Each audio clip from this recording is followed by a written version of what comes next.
Yeah, maybe I'll taste it next time I go. Yeah. So, Yep. yeah. It is, man. How you guys doing? They pick up speed. Okay. Well, Alright. so I Gotcha. But really, you know, that's what we're. No. Red light. Purple light. Perfect. Thanks, Stacey.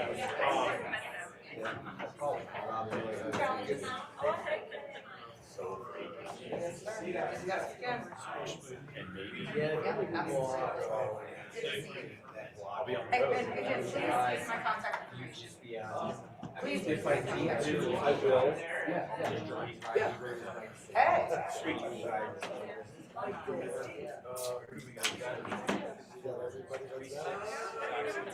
And, so yeah, he's running. Well, the Tesla kind of suggested that. All the way down.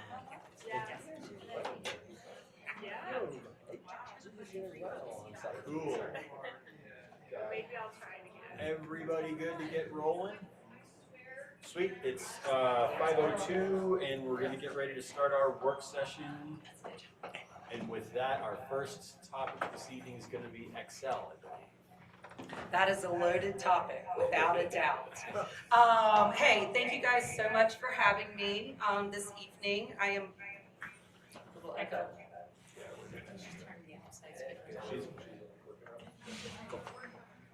You guys can cut me off at any time. That was quick and easy. I'm out here. You made us commit to this? All right. I think I'm still getting a little bit. It's right on all these speakers here. I don't hear it. Do you hear it anymore? Yeah, it's, The hum took over. I could try to be quieter. No. no, it has nothing to do with you. I've never been accused of being quiet.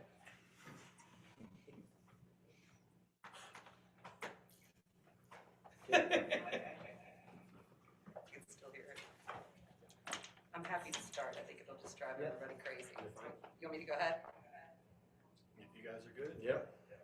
All right. It's gonna drive you crazy. It is going to drive me crazy, but I can work through it. All right, Blair McGarry. I am your area manager representing Summit, Eagle Lake Park, and Grand County for Excel Energy. I'm really excited to be here, and apologies that I don't know how to update a date. All right, so we're going to start off by talking about wildfire mitigation.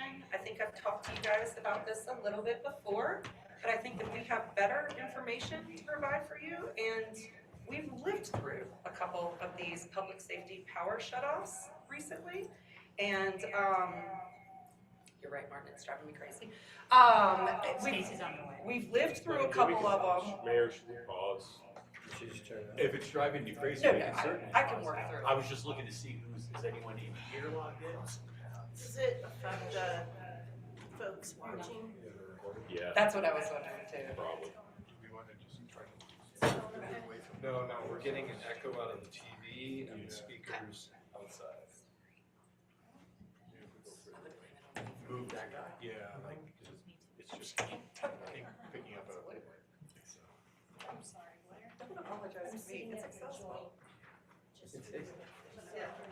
Power and the TV. I was gonna say use this on the TV. Super uncomfortable, but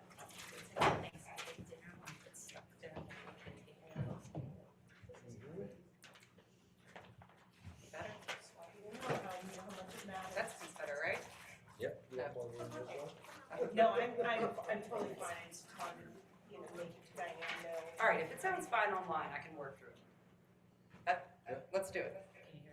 All right, wildfire mitigation efforts, so, I'll try not to yell at everybody.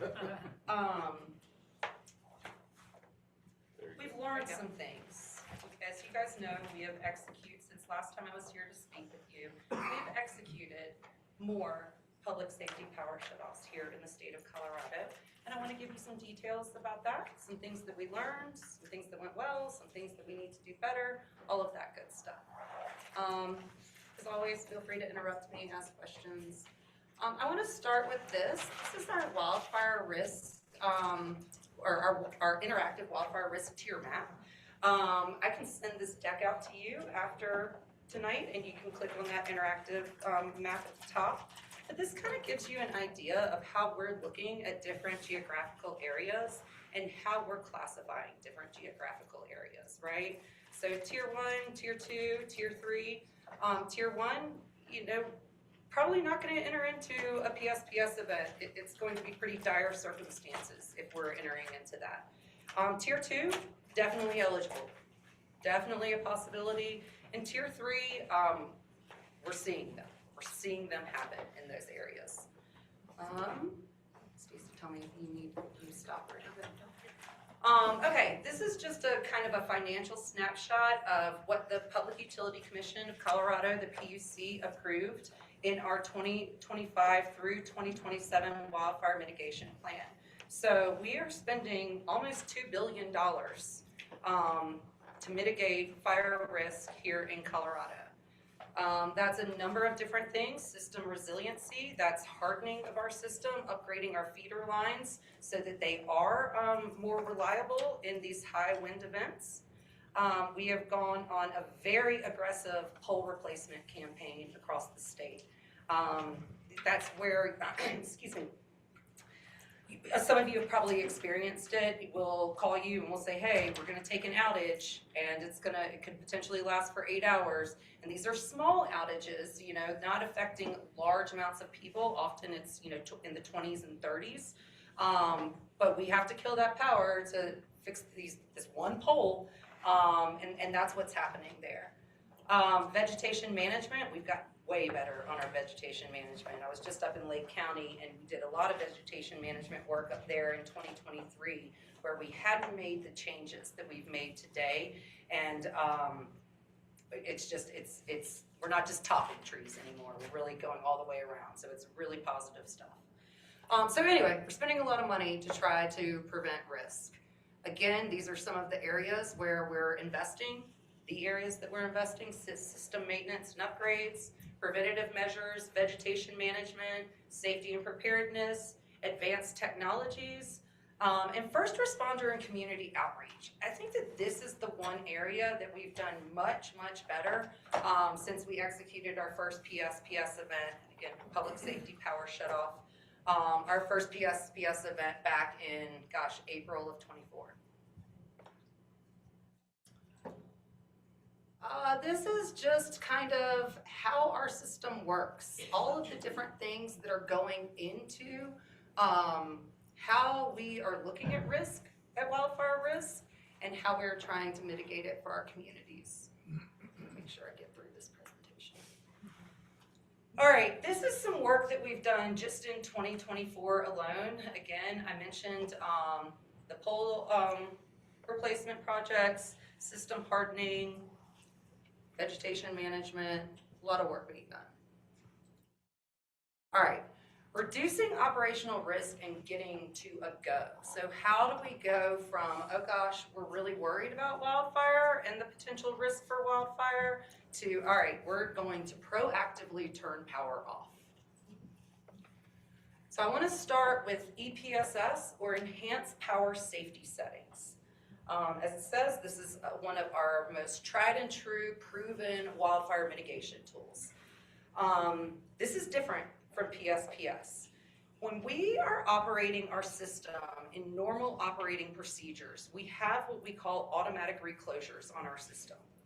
So when we have a bird or a squirrel or a branch or anything like that that trips that line, those automatic reclosures de-energize, and then they automatically re-energize, and that's when you get that momentary flicker of light, if you will, right? When we are operating in enhanced power safety settings, those automatic reclosures are turned off. And we are sending out crews to inspect those lines to ensure that there is nothing sitting on those lines that when it re-energizes, it could create an ignition point. That is timely. It takes some time for us to do that. I'll get into it in some more detail, but it really takes some time when we're also executing a PSPS event. And that's what we kind of experienced in December. We'll talk about it. All right, PSPS, Public Safety Power Shutoff. If I use too many acronyms, because you have, it's apparently the only language we speak, please cut me off and let me back up and clarify that, because again, it's a lot.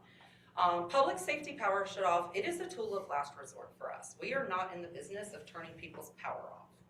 Simply not what we're in the business of doing. We're in the business of keeping people's power on, and we've been really good at it with about a 98% reliability rate for the state. So, what is the difference between enhanced power safety settings and a public safety power shutoff? Enhanced power safety settings allow us to keep those lines energized, even when we have high winds, right? They're energized, but if something faults that line, we know that they're going to de-energize, and we're not going to have, hopefully not have that point of ignition. Public safety power shutoff, we're proactively doing it before the wind starts blowing. That is the big, big difference here.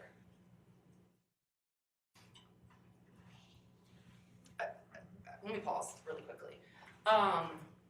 So if we're operating or executing a public safety power event, the probability that your lines are being operated in enhanced power safety settings is very high, right? Like, it might not be Summit County that we're specifically worried about for the PSPS event, but Summit County is probably experiencing some high winds, right? And we're probably operating our lines in enhanced power safety settings, but it's not a power shutoff, right? There is a high probability that we will lose power when we are in enhanced power safety settings through the wind event, through something striking that line. When we're in enhanced power safety settings, we have to deploy those crews to go inspect those lines. So what happened on December, well, let me keep going. Again, I've given this presentation a couple of times today, I apologize. Okay, 72 hours prior. This is kind of our process for go time, right? So 72 hours prior, we're starting to think, weather's not looking great. We have low relative humidity, high wind speeds, and low fuel moisture content, right? So we're starting to think about what's next. That 48 to 72 hours out, we're starting to contact OEMs. We're starting to spread the word that this could potentially be coming. But I gotta tell you, at 48 to 72 hours out, it's still very fluid for us.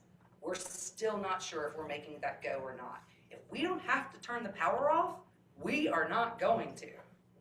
And that's why it gets to that kind of last minute, right? Like, we're trying hard to make this go or no go. We're getting pretty good at forecasting regular winds and things like that, where we're having a little bit of like hitting higher than that 72 hours out. It's some of that front range downsloping wind events that we are having a harder time with the timing. We're hitting it closer to that 48 to 50 hours out, which is still hitting our commitments to, you know, the public and the PUC, but it's a lot harder to forecast. So then we're, 0 to 24 hours out, final preparations, and then we're actually de-energizing, and then we move into restoration. I want to be as clear as I possibly can. Restoration is really, really, really challenging. Really challenging. And the reason why it's challenging is because we are not only patrolling all of the lines that possibly lost power while they were in enhanced power safety settings, we're also trying to get every single person that we proactively de-energize their power back online as well. And we can't just hit a button on those lines either. We still have to go and patrol those lines as well, right? All right, so, oops, I went the wrong way. All right, this is kind of our communications playbook. And we're gonna get into this, like what actually happens through communications in real time in a little bit more detail. All right, let's go into what really happened on December 17th and 19th. So, as everybody probably knows, we executed there's fence, Public there's safety no power space. shut off on Okay. Front So Range he's on keep it. December 17th. We executed another one on December 19th. Summit County lost power on December 18th through the high wind event, not through the public safety power shut off. Does that make sense? So I think we had 4 snapped lines on the way up to Lake Hill. We were working with the county to get snowplows out there to help us plow to get people up there. We were deploying snowcats in other areas of the state. Restoration is tough, guys. It is really, really tough. So in addition, we had outages here in Summit County, but then we had people who had been without power from the PSPS event on the 17th. If you remember, I don't think we got power back in Summit County until about the 20th. There were some areas that didn't get it back until the 20th. There were people that were de-energized on the 17th that did not get power back until the 21st. So it is not just what's happening here in Summit County, it is what's happening across the state.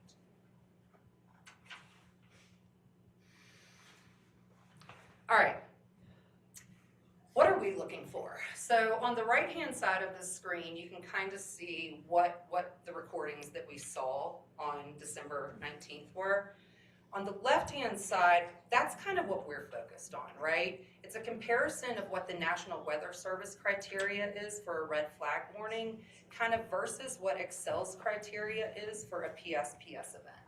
And as you can see, the criteria for a PSPS event is much higher and much more stringent than what it is for a red flag warning. If we just followed red flag warnings, we'd be turning power off all the time. All right, these were the actual communications that went out through the PSPS events that happened in December, and then we did have another one in January. So at that 48 to 72 hours out, the potential for an event, we're contacting the OEMs, the incident command center is activated, local and state officials, the PUC, critical customers. This is really a key one. This is wastewater treatment plants, jails, places like that. You know, critical facilities that we know that we need to get back online as soon as possible. We start doing, I think we go for 3 times a day, we start doing OEM briefings around that time. We start noticing our medically vulnerable populations as we feel like they are gonna need a little bit more time to prepare. Key accounts, you know, think of like Vail Resorts, Climax, those kind of folks. They're getting notified that they are going to lose power proactively. You're gonna see the same thing, you know, pre-event, mass comms, that's going out to, you know, that's the press releases, all of that good stuff going out to every media outlet in the state, really. Emails, OEMs, you can see it just repeats. Restoration. Let me be very transparent and clear. We feel like we have done a good job getting better with our communications leading up to the event.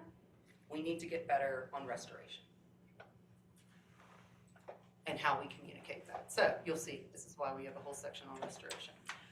This is what we're normally dealing with, and this is just like a very quick snapshot of different areas across the state. It's a mess when we go out there to try to clean things up. Again, 4 snapped poles on the way up to Lake Hill. I have someone on our ops team that had been with the company for like 11 years. She said she's never seen that kind of damage here in Summit County. Some of the damage on Ski Hill Road was pretty extensive. It was a big wind event.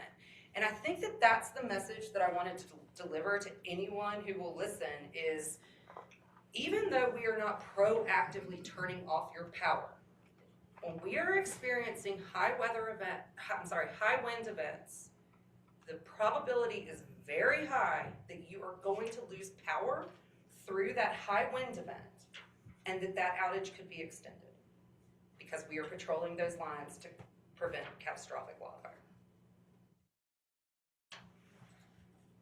All right, lessons learned. What went well? Communications went much better than they have ever gone. We have done a much better job working with our OEMs to identify those critical customers and to make sure that we know which feeders they are on. We can deploy crews to those feeders and try to get that back online as soon as possible. Our outreach to, key accounts, critical customers, I mean, it was pretty extensive. We've created a partnership with the American Red Cross, and they helped us stand up, it says shelters, they were really more charging stations, because that's what people want more than anything these days. And the other big thing that we didn't anticipate but were able to rally was we got a lot of requests for dry ice through that event, and we were able to deploy that and set that up at a lot of these shelters so that people got some dry ice to keep their food cool. Where we can improve. The outage map sucked. We did not anticipate or ever really contemplate having two PSPS events overlapping each other. So we still had people out from the PSPS event that happened on the 17th while we de-energized for the 19th. That was complex, and it affected a lot of people. There's a lot of overlap and a lot of people going to that outage map, and it crashed, it wasn't working, it needs to be improved, and we know that. Accurate restoration updates, that's tough. We don't know the damage, right? How do we provide those accurate restoration updates accounting for unknown damage? That's really tough.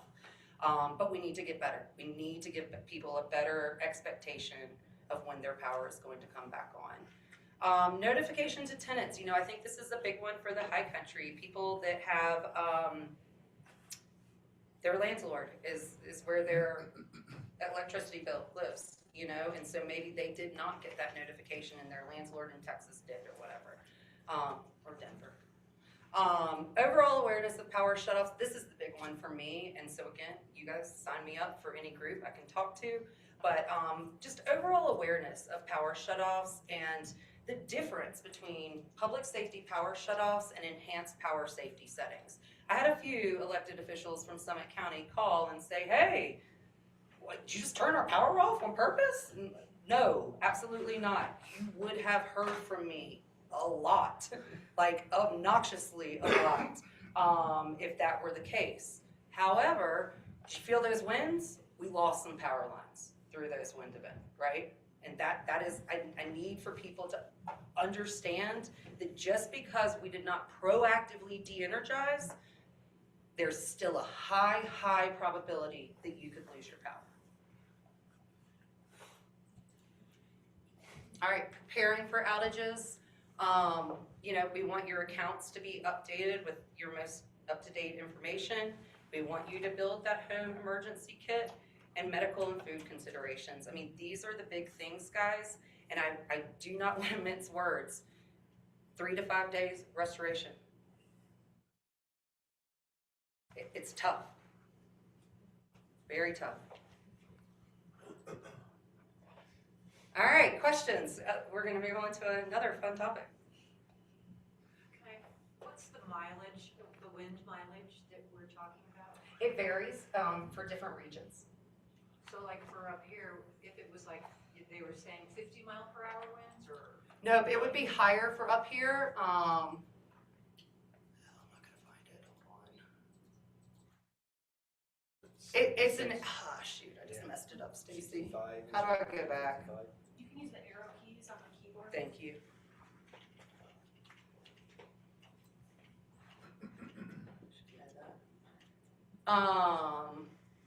Must be greater or equal to the 99th percentile of historic recorded winds. And that's why it's different for every region. So like at Copper, I think they had like 110 Mhm.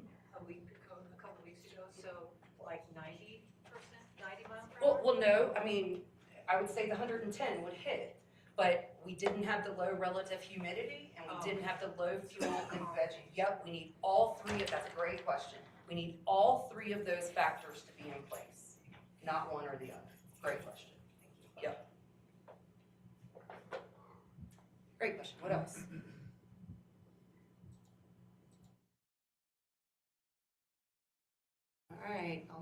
up here. Electric and gas rates, they're going up. We I thought you were gonna give us some good news. Yeah, I got good news coming at the end. At the end. You're done. Oh, yeah, all right. Diane, come stand by me. All right. Yeah, we have an electric rate case in front of the PUC right now, and we have a gas rate case in front of the PUC right now. I would love to pretend that that is not real, but I don't know how to come in here and not be anything but transparent with you. We're seeing, the way I like to describe this, we're seeing a boom in our industry that has not been seen since the air conditioning units came online, and before that, it was when the light bulb came online, right? I mean, really. So we gotta upgrade that grid. You know, traditionally, developers, we get to the end of a line, we need to upgrade, we need to reinforce that line for a development. We put that cost on the developer, right? They're seeing the ROI on that. Things have changed, right? We've got EVs, we've got appliance electrification. It's just a different game out there. And we need to plan for that. So it is changing things a little bit. We're aggressively committed to our clean energy goals. We're building, we are mandated by the state to hit 80% carbon reduction, reduce our carbon levels from 2005 levels by 80% by 2030.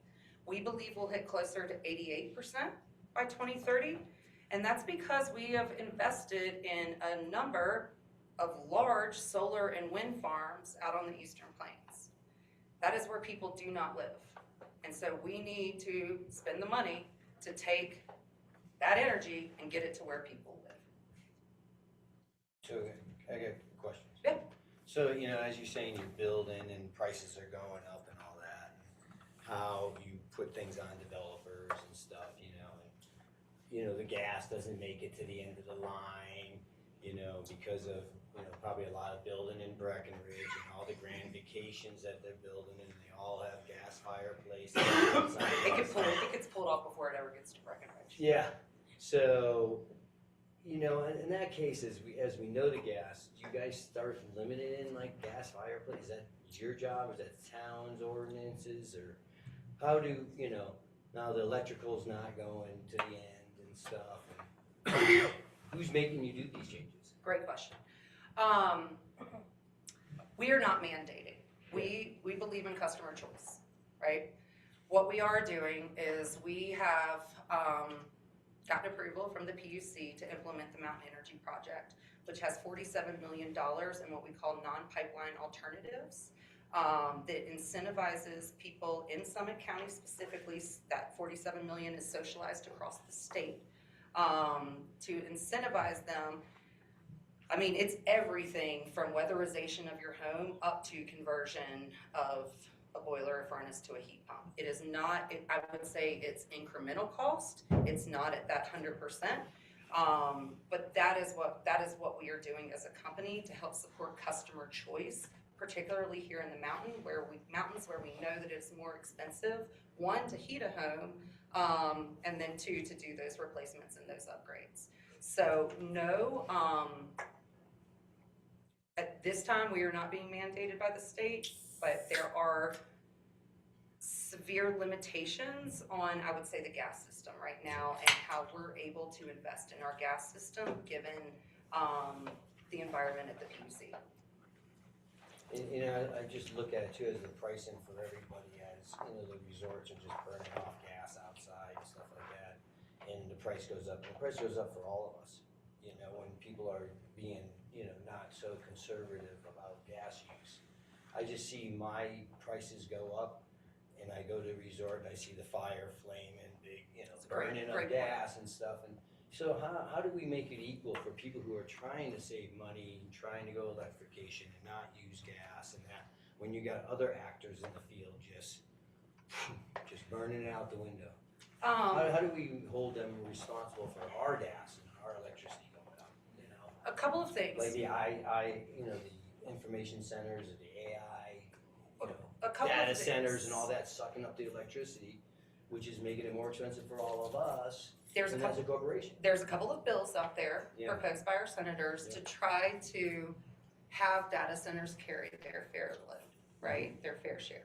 Data centers are one part of the conversation. The other part, Xcel Energy, we do not have, I always joke about this, I wish we were as powerful that it's so powerful that we could set the price for worldwide commodities. You have the power. You have the power to turn it on and off. We don't. When we are an infrastructure company, Mhm. and we build the infrastructure that goes in the ground that carries those molecules. We do not make money off of the price of Yeah. natural gas. So when we hit a cold snap and it gets really cold across the country and we send out those notifications to you like, hey, the price of natural gas is going up, that is not us that is driving that price. That is that worldwide commodity that is being driven by the demand, right? Mhm. And so if we're paying $7 for natural gas, you're paying $7 for natural gas. We are nothing but a pass-through on that. And so that's exactly what I'm saying here is that we have been asked to build the infrastructure for the clean energy transition, and that's kind of what you're seeing here. Mhm. That leads me into this slide, which is, this is not unique to Colorado. These rate cases are happening across the country. Mhm. To speak to your point, it really, what we're seeing is that it's local and state governments that are mandating and creating policy that limits the use of gas. For instance, in Breckenridge, Vail Resorts is in the process of upgrading their gondola base, right? And Breckenridge has a very hefty tax on outdoor snow melt, right? And Vail Resorts, because of that, I think they're looking at a pretty high fee from the town of Breckenridge. They're looking pretty aggressively at how to offset that. And so I think it's through that policy making that we're seeing those changes occur. Did Xcel lose money last year? How much did Xcel make last year? I do not know off the top of my head, but we did not lose money. You didn't. No, sir. Which, well, I can talk to you about that too. Okay. Really, I'm happy to talk to you about that. Can I finish up rate cases Yeah, yeah, first? yeah. All right, because that does hit on something I have to talk to you about.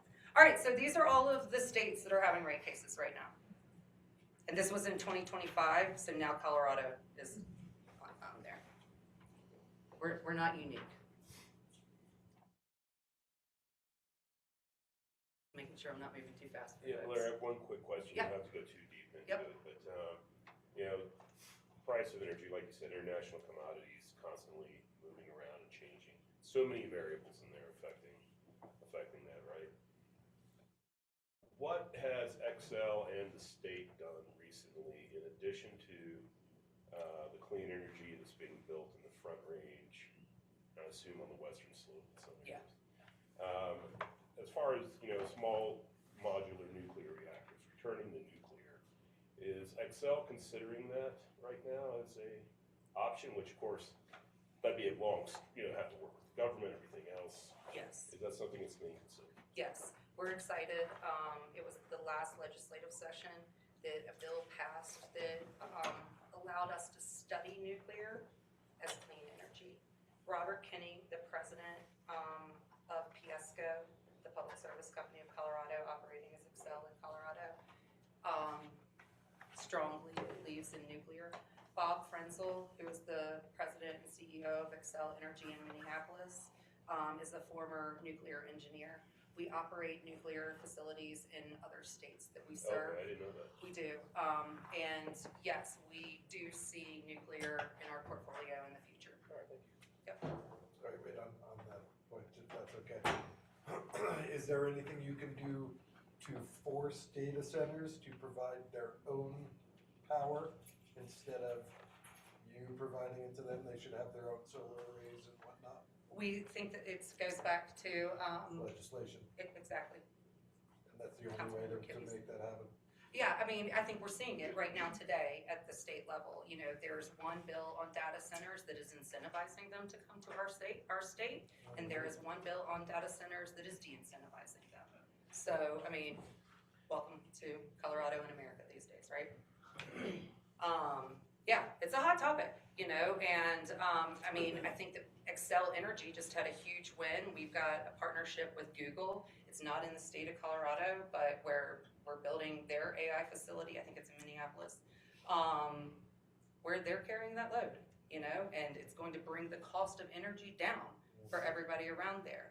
We are optimistic, and we do have our legislative team as well as our lobbyists at the state level lobbying, we want these data centers to pay their fair share because we do feel like it could create a more affordable playing field for everybody in the energy world. Yeah, they shouldn't be sucking it up for all the rest of us to pay for it.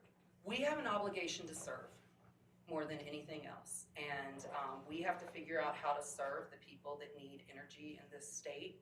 And but we do. We look to our legislators and our local elected officials to create the policy, and we're gonna meet the needs. Do our best. All right. PSCO, that's public safety. Public safety. God, I've done this too many times today. PSCO. Thank you, Tom. God. Public Service Company of Colorado. Our residential bills have been about 37% below the national average over the past decade. And then we've been below other Colorado utilities for quite some time. DSM is demand side management, so time of use programs and things like that. The other thing is we are regulated by the PUC, and some of those co-ops, there's pros and cons, right? Those co-ops can kind of set their own pricing, where we are going in to defend our rate case and tell the PUC exactly where those dollars are going. This is what we're committed to, the wallet share, right? So we want to keep that wallet share at 1% or less for all of our residential customers. And again, we are very committed to that. And how we're going to do it is through enhancing our affordability programs.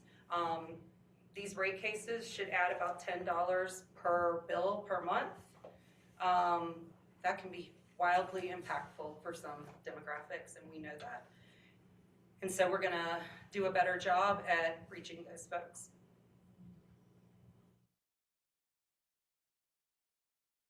All right, can I talk about securitization? You're gonna say, what in the world? All right, couple of other things that I do want to talk to you about. One, the big thing at the legislature for us this year is the PUC sunset bill. Every 6 or 7 years, this state agencies come under review, and the PUC is up this year. There is something right now on the table in that bill called securitization, and we are really nervous about it. Really nervous about it. What does this mean? Let's go back to the bonuses for all of our executives, right? People hate that, right? They hate that our execs working in Minneapolis are getting these large bonuses. Some of them in Denver. I wish it was me. The way that I like to describe this, because I am not a securitization expert. If you go and you're trying to get a mortgage, you want the lowest rates possible, right? And the way that you get those low rates is you demonstrate to people that are lending you that money that you make more and you're gonna be able to pay that back, right?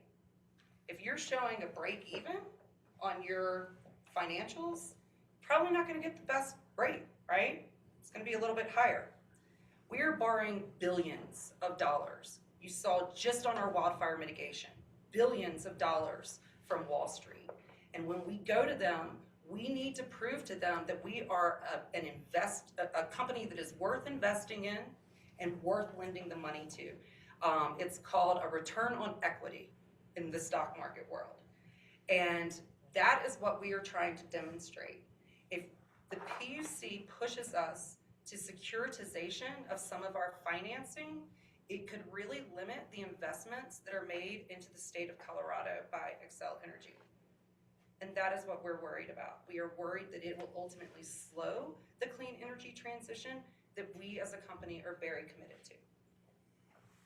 In addition to that, we would like for the PUC to go from 3 commissioners to 5. We think that would be a better representation of the state. We believe that they need to hold their meetings in person occasionally.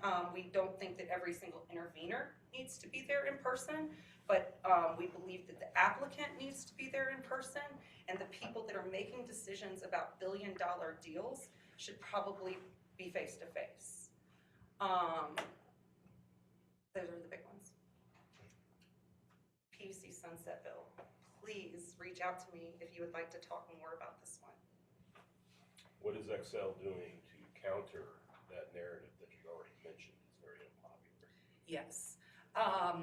We're trying to, I mean, securitization, I just gave you I am a 12-year-old explaining it, you know.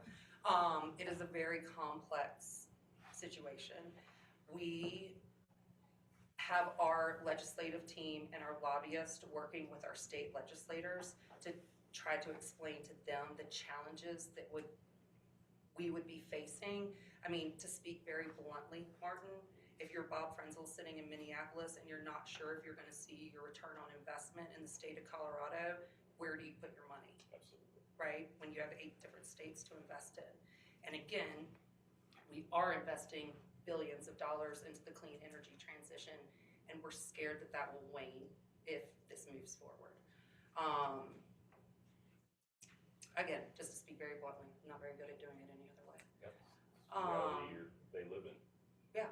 I mean, it's reality, That's the especially way I think borrowing. Yeah. But it's also the reality of extreme executive bonuses. Not high executive bonuses, extreme executive bonuses. That then counter the argument that's trying to be made. I think Because that most people aren't gonna listen to you as far as, they're not gonna get the presentation. most people don't listen to me in No, general. I don't mean, Right. yeah, I listen all the time, Just kidding. but you know what I mean. No, I do, and yeah, it's a bad perception, for I mean, sure. You could make the argument, look, we have to fight this battle of finance that we have to have the best performers in this industry. We have to have the smartest people in the room, and you know what? They wanna get paid as the smart, that's an argument. We know that we are leaders in the clean energy transition across the nation, and we, again, in Colorado, are very committed to it. And it's a very complex system that unless you are living and breathing it almost daily, it is hard to wrap your brain around. And I can understand how the general public gets really frustrated with that. The reality is that we need to continue to grow, to continue to attract investors, to continue to invest in our Yeah, I think state. one of the battles too is, and this is where I get concerned about this, I'm very much for the push to clean energy. But a lot of the people who are for the push, I'm very much for the push for clean energy. But I also have I think a solid basis to know that such a push is gonna be generationally very expensive. Extremely expensive, right? But people also, the contingency out there that is very behind the clean energy are also often the people who don't wanna see extreme executive bonuses. Change is hard. Yeah. Change is really hard, and we're there. We are in the middle of it. What I tell people, again, we're gonna probably hit around 85, 88% by 2030. That last 10 to 15% is going to be the hard push. There's no other way to say it. We can get to 88%. That remainder is where we're gonna need policy, is where we're gonna need everybody rowing that boat in the exact same direction. And I gotta tell you, I serve some wildly different communities in my territory, and it's not the same, at all, as the feeling and sentiment in Summit County, So I think you're right. I think you're absolutely right, and we got some real challenges ahead of us. I'm not gonna pretend that we don't. With that, gang, we have about 2 minutes. U10, Utility Thermal Energy Network. This is the really exciting thing that I know I had David Potterson, our very smart engineer, come in and talk to you guys about. The only thing that I have to say to you about it is April 29th at Highside Brewery from 11:30 to 1:30. Thank you to Vanessa and her team and everybody for getting us there. 11:30 to 1:30, we are doing a lunch session. And then from 4 to 7, we are doing an evening session. I can't wait to see all of y'all there and have a beer together. You're gonna be at both of them? Of course. I'll see you there. Perfect. Both of them. April 29th. Mailers will go out to all of the folks that are eligible for the U10 program. I think we've gotten the preschool on board. I think I just have to commit to their Touch a Truck event and I'm good. I don't know, think of my time. Thanks, Blair. Hey, I don't want to skimp out on questions, really. If you guys have more questions for me, please let me know. Cool. Thanks. Yeah. Always Always great, nice Blair, to come in, thanks. thank you. Hey, thank you guys for having me, I really appreciate it.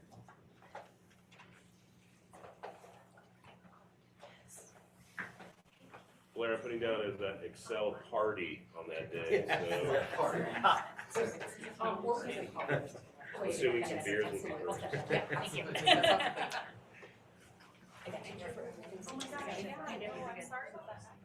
Oh, God, no, I'm sorry. That was too loud. Thank you guys, really Blair. appreciate it. Bye-bye. With that, we have a few moments for the next folks to come on up. We're gonna have a backyard update from the Forest Service and Recreation.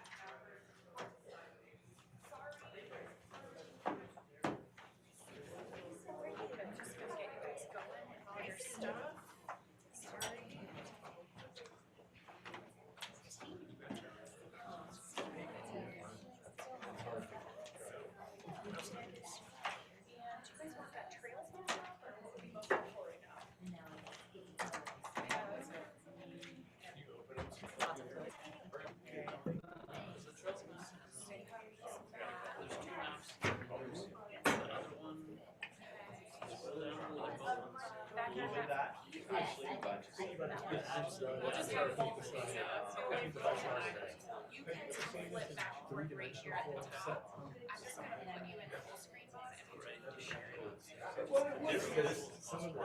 Is awesome. Like all of it, the best I can do. Right. Oh, yeah. There's no doubt about it.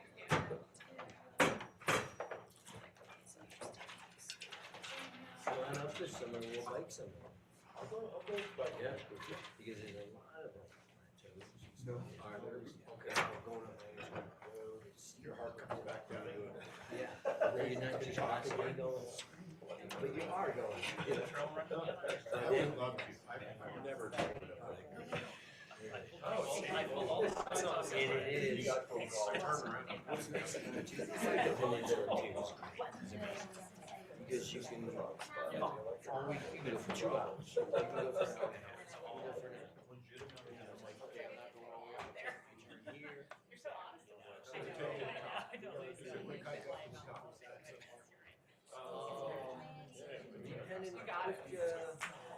Depending on what. So, you know, if you do like, you know, up to the last steep hill, you're looking probably 45 minutes. 45 minutes. Yeah. No, but it's, it feels like. And then the last hill, last steep hill, is kind of where the trail goes off. Wheelers know the one stop. And then you split out from there, it just goes up and more. But pretty much up to that point, you're all. Steep, rock, mountain. Yeah, It's getting smoother.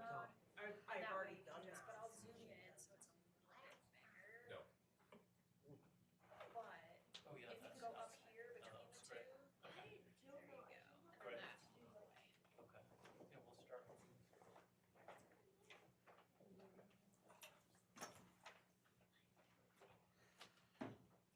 Intros, everybody? Let's do intros. Sam, why don't you start us off? Hey everyone, Sam Matheson Aspen, the acting district ranger here on the Dill Ranger District for a couple more weeks. My normal job, which you've seen me up here before, is kind of bounced between filling in as district ranger and as the recreation program manager for the White River. Pete Swenson, I'm the town Nordic Center and Trails manager. Kat Gray, I'm the fuels planner for the Dillon Ranger District. I'm Robin Weinstein, council member. Dan Kibbe, council member. Martin Allen, council. Zach Ryan, council. Thad Renaud, town attorney. Tom Fisher, town manager. Rick Hinkin, mayor. Andy Hill, Mayor Pro Tem. Elizabeth Scripsaki, Green Council. Diane McBride, assistant town manager. Cool, thanks guys. What's our, wants to go? What kind of time, what's our time frame? Got about 40 minutes. Yeah. Oh, 40 minutes, okay, plenty of time. All right, cool, yeah. Okay, well, it's maybe been 6 or so months since we were here last talking about Frisco Backyard project update. And this is the best update yet over the last few years. But I thought before we get to the best part, I would just like recap for a minute where we've come. So the Frisco Backyard project includes the land directly south and east, or south and west of town, kind of from Mount Royal, the kayak lot, all the way around town to Ophir Mountain behind the hospital, and kind of almost over to the high school. And south towards top of Peak One, and as far south as maybe like where the Colorado Trail and Gold Hill Trail intersect with peaks. This is kind of zoomed in on the map. You can't quite see the southern part, but that's okay. The project kind of started, I mean, I was looking back, I think 2022, it was an Andy brainchild from a fuels perspective, which was like, you know, hey, what are we doing about our kind of scary wildfire condition that we have in the backyard here, right? We had a number of years of pine beetle epidemic, you know, a century of fire suppression. In between the pine beetle and everything else, when those trees have died, the other trees have grown up underneath, and if you spend much time back there, you can see that we've got a little bit of a scary situation if we were to have a wildfire. At that same time, back in around 2022, we were in the midst of, we were also talking about the recreational trail system back there and our increasing use. And it was at sort of the beginning of the era where Pete had started taking over the Nordic Center, and we'd worked through a master development plan there and started implementing, we'd gone through the planning and we're implementing the beginnings of the new trail system in the peninsula. So we kind of had a couple of these things going on.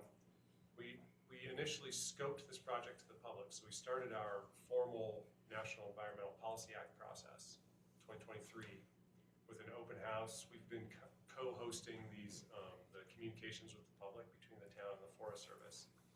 And that first open house made it really clear to us that the public wanted us to do something different than our previous recent clear cuts, like you see in this picture on Ophir Mountain, which were really large.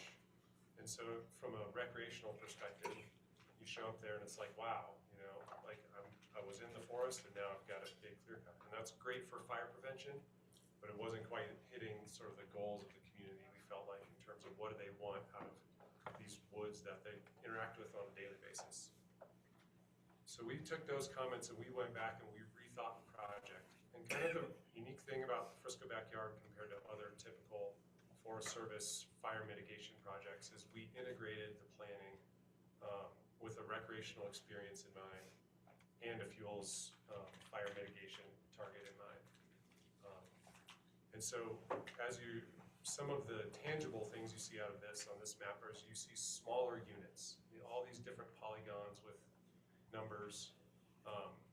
We relayed out the units to sort of follow the natural variances in the forest back there so that as you're going in and out of different treatments, it feels a little more natural to you than it would otherwise if, say, a treatment boundary was a road or a trail or something. For each unit, we prioritize what's our priority here. Is it going to be a recreational experience, or is it gonna be to mitigate for fires?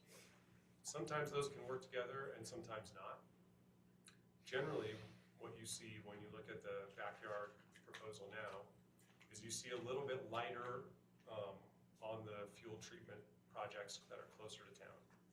I say that, less intense fuels treatments in the most recreated areas closer to town, where people are really concerned about like getting out of their door and feeling like they're still in the woods.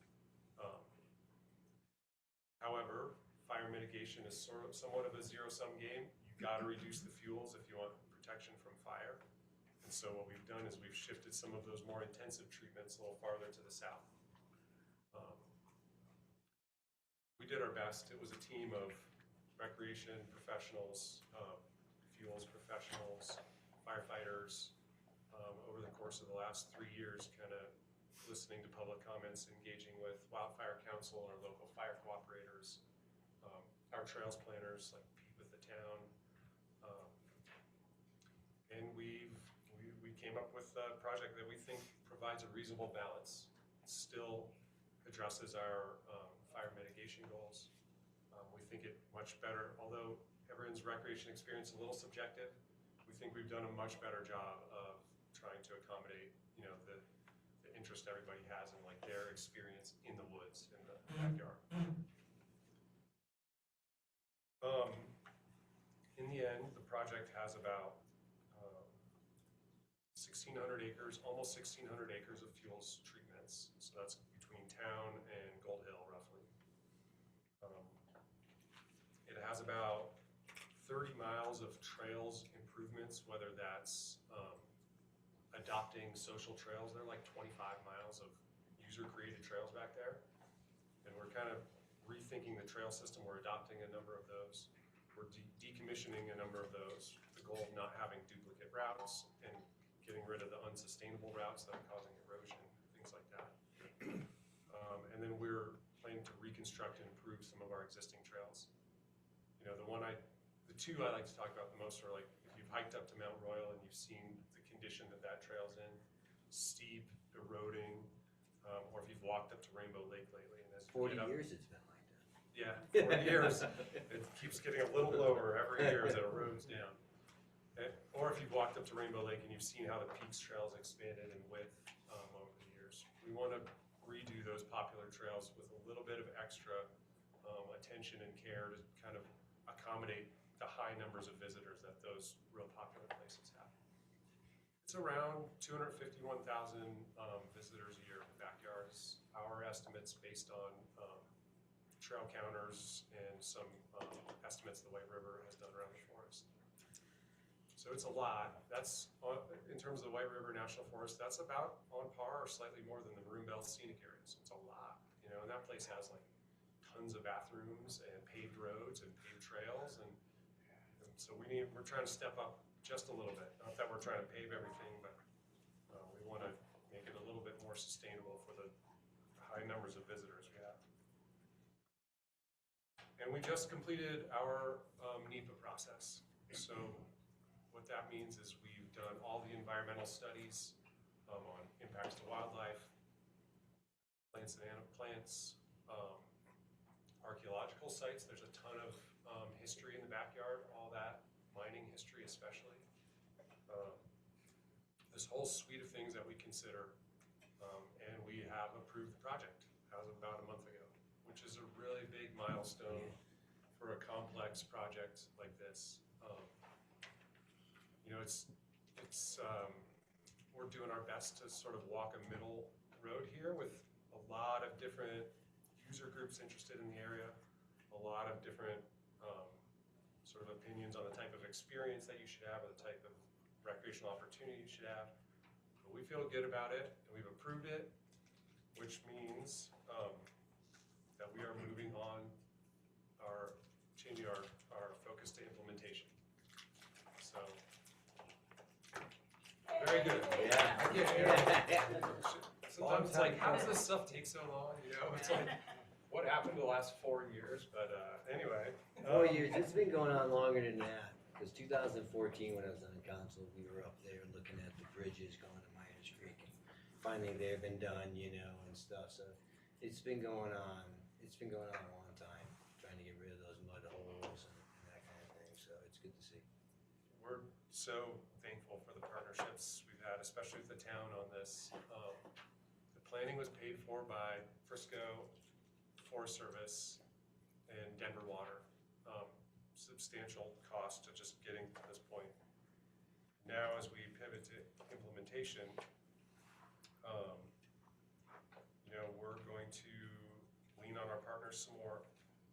Right now, we're looking at how do we address this in phases, sort of over probably a decade to implement. That's kind of the gut. But we're lining up for our first phases of implementation, and I'm going to stop talking, pass it off to Pete and Kat to talk about that a little bit.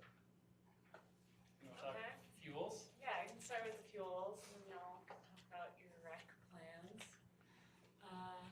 So yeah, we are already teeing up to get out there this summer.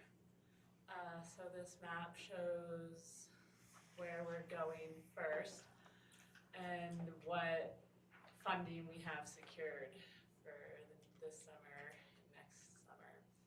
So the blue units are what our Forest Service Fuels crew is gonna work on starting as soon as May or June this year. Specifically, they'll start up in this northwest corner, these units. And like Sam said, how we're doing it a little differently, kind of the rec component, we're closer to town, we're doing a lighter treatment. These blue units are all dead-only treatments. So that means the standing dead and down material will get cut and piled. So everything out here is hand treatment, so with chainsaws, and we'll pile it, and Forest Service staff will burn those piles a few years down the line. So that's another cost that Forest Service is going to commit to.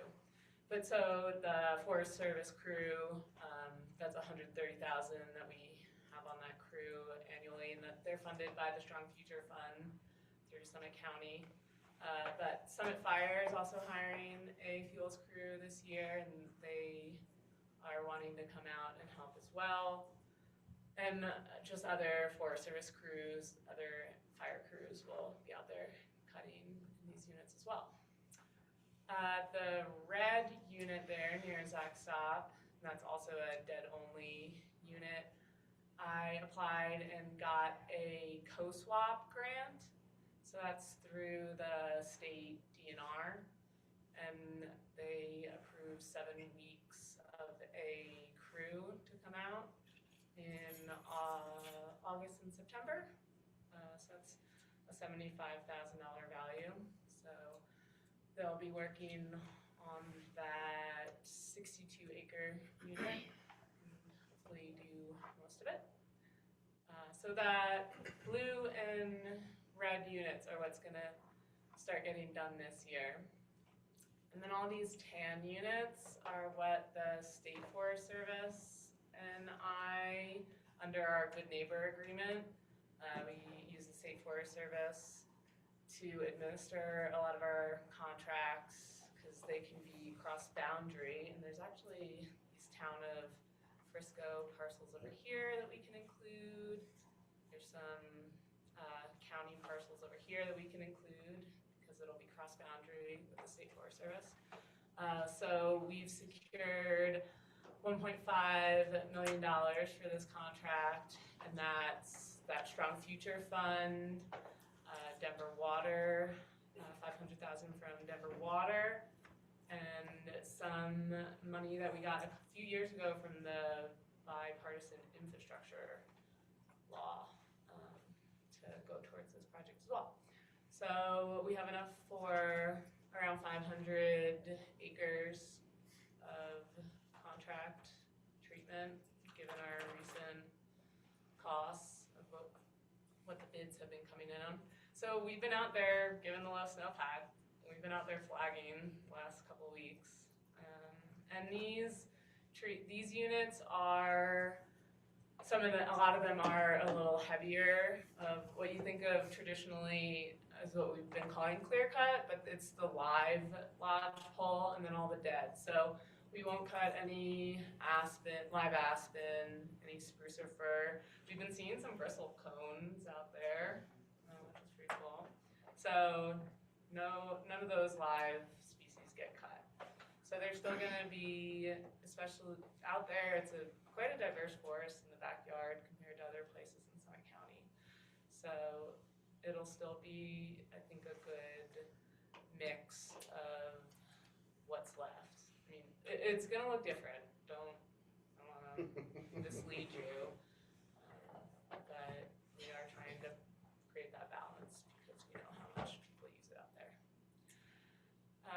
So that contract we're flagging out and mapping this year, and then we'll solicit the contract this summer, and the work will not actually start until 2027. And then just the rest of the units to the south, the other 900 acres, that'll be our next phase, likely with the state forest service. We'll do like a phase 2 after this one gets awarded and they start cutting. We'll start prepping another contract 2 years from now. The Strong Future Fund is on the ballot again this fall to continue. So depending on whether or not that passes or not, we will still have Denver Water as a funding source. But if we don't have the Strong Future Fund, then our contracts will be a lot smaller and we'll have to do it in multiple contracts.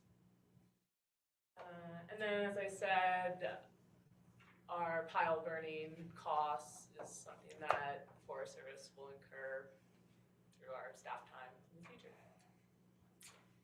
Yeah. Sam, could I ask, thank you, Kat. Does Frisco's special use permit of the area, would that allow any replanting or revegetation of some of these areas? You know, that since we're cutting out all the live and dead beetle kill, that's gonna resemble a clear cut, you know, and being near the recreation areas, will we be able to do that? Will we be allowed? Yeah, that was actually a topic for you all. One of the important things that this project does is it authorizes the Forest Service to issue a special use permit to the town of Frisco to help manage the backyard. And typically we wouldn't approve, well, from the recreation perspective, we wouldn't typically approve this sort of density of a trail system or this much, stuff without help from a partner. And so that's a super important component for us, and something that we're going to start working on this year in terms of an implementation item. And my feeling is it can include helping with maintenance. I don't know exactly. In my experience, the town has a special use permit to operate the Nordic Center and the trail system out on the peninsula.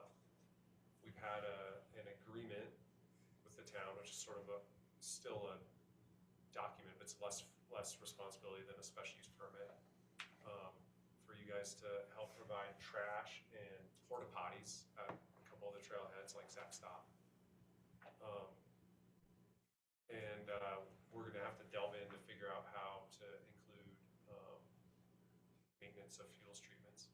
We did authorize maintenance. There's a component of this that we're not showing here, but one of our strategies on the fuels project that Kat and our firefighters liked, that we called a catcher's mitt, which was an area of heavier treatments that crossed the project area from Ophir Mountain across kind of by Rainbow Lake over to the Silent Bob Avalanche Path and over to Mount Royal Cliffs.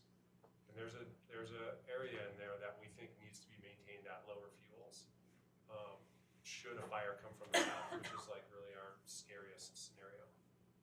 And so, yeah, we authorized maintenance of those units. We've authorized replanting as a part of this with a goal of not just replanting lodgepoles, but continuing to promote like a diverse forest. Yeah. So I think the answer is yes, but we have to work through the mechanics of the special use permit. We're gonna delve into it. I appreciate it. Kat, could you explain the different colors? So just kind of what dead and patch cut live lodgepole means.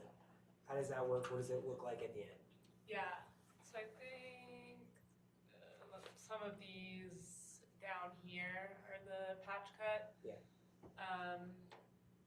Off the top of my head, I think they're no more than 10 acres within, say it's 100, or say it's a 50-acre unit. So we would do those live lodgepole cuts in 10-acre patches in that 50-acre, and no more than 50% of the unit would get cut. So if it's a 50-acre unit, then 25 acres of it would get cut, like a 10-acre, 10-acre, and 5-acre patch, and we would target where it needed it the most. And that was because those units probably had more trails that went through them. So we are trying to create more of that mosaic where in that middle area of the forest, it's likely more bikers or people who are a little more serious about hiking, not just families. So you are gonna be going in and out of openings. So creating that mosaic, and we're still breaking up the continuity of the forest fuels to slow down any fire that came through. So it'll be small areas that are clear cut. Mm-hmm. Okay.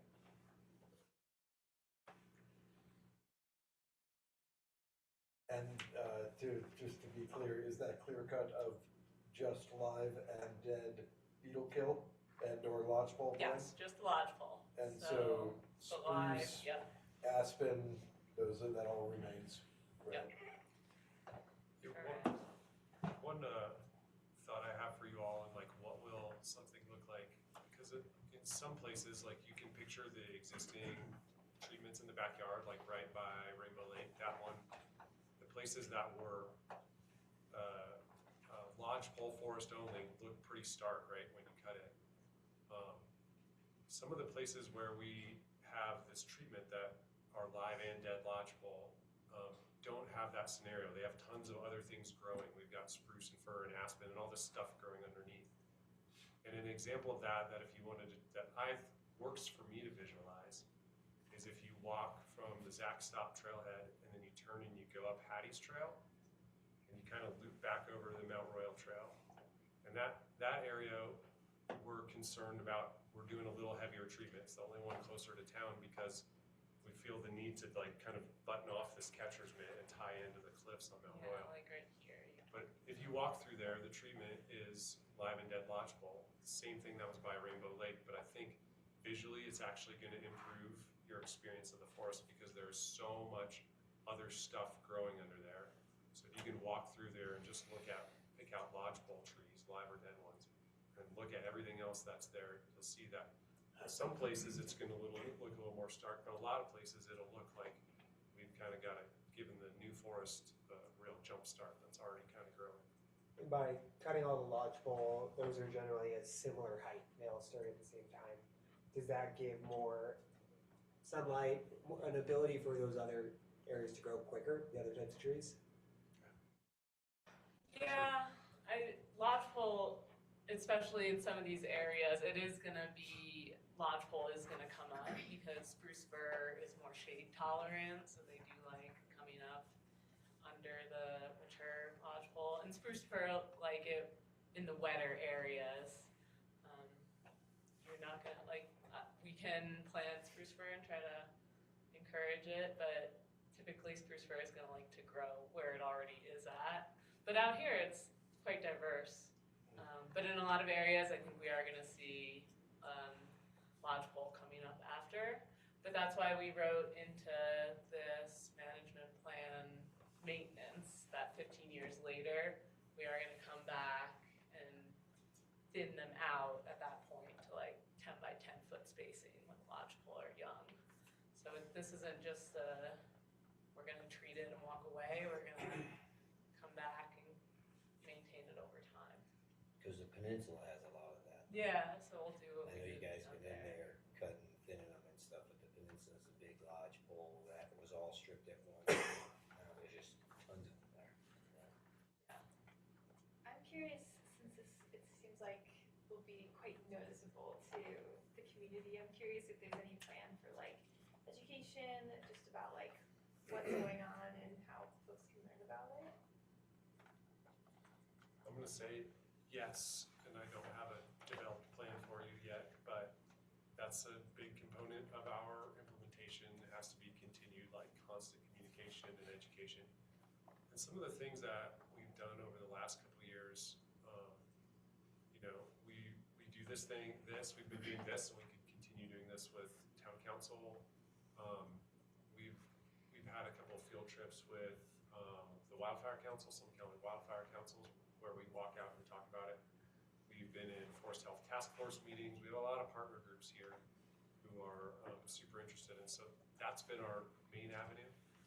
But yeah, I think that's going to be it's so tied to town that people are going to notice, and it's part of the reason even today we want you to know that we're doing things like flagging the unit boundaries, because people are going to go out there and they'll be like, what's happening, and so it's in preparation for this. Yeah, I think it's important. Something on your new trail signs that you have at Jack Stop, you have a lot Yeah. of area on there, something, you look at putting something on those. I make a What we're doing point when the trees start getting cut for like this summer, these small project units, I'll go out and at all the trailheads, put up an informational flyer, Yeah. like, what are these teepees out in the woods about? Just try to, explain to folks what we're doing, and then when we get to the point of this large contract out there, myself and the State Forest Service, and since it's cross-boundary with the town, and even if we include the Summit County parcels over here, in the past when we've done cross-boundary projects like this, we'll create like a project page website and get it out. Sometimes we'll get some coverage on local news. We'll work with our PIO, get it on our Facebook page so that we can cross-pollinate it on other agencies. Yes. We've been doing that with the town. We jointly held the last open house we had. We jointly issued press releases here when we approved the project a couple weeks ago, and I think that's really helpful, moving forward, at least from my perspective. So if it is from yours, keep doing that. What's the county own over there? I know we have the mining claims there in 62. Yeah, you have these, they also have like these two, It's like the J shoot. They basically own the J shoot. Yeah, And I'm not how sure did it get to Jason? I'm not sure if we're Those gonna little long include parcels them. right there. Yeah, I know. There's not a lot of fuels and it gets really steep, so we're gonna see if we're gonna include them or not. Just Yeah. old mining claims. These old mining claims at the, Yeah. up there. Oh, well, Mason Town was, yeah.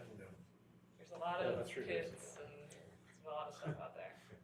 Yeah, that's a component of the partnership.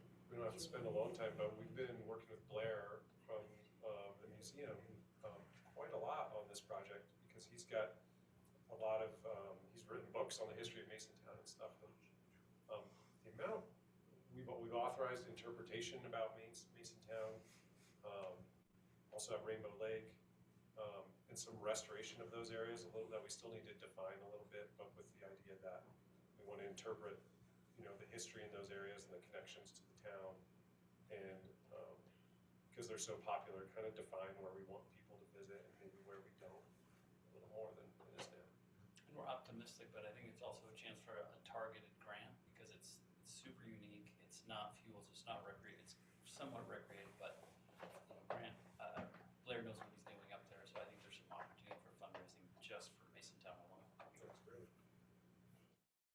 So that's the fuels component. I think this is very timely with a lot of what's been talked about with our low snowpack and what people are expecting from this summer, that we're getting ahead of it as best we can.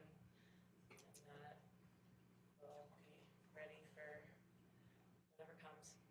just another piece of the puzzle amongst our other prevention, fire, whole puzzle. But there's the rec component. I don't know if y'all wanted to talk about your plans for Saxon. Sure. Well, I think it's also important when you think about the rec component that's coming, keep the treatments maps in mind, because a lot of people are gonna ask, what are you gonna do first? What's the order of trail improvements? And so in terms of trail improvements, we call them trail actions.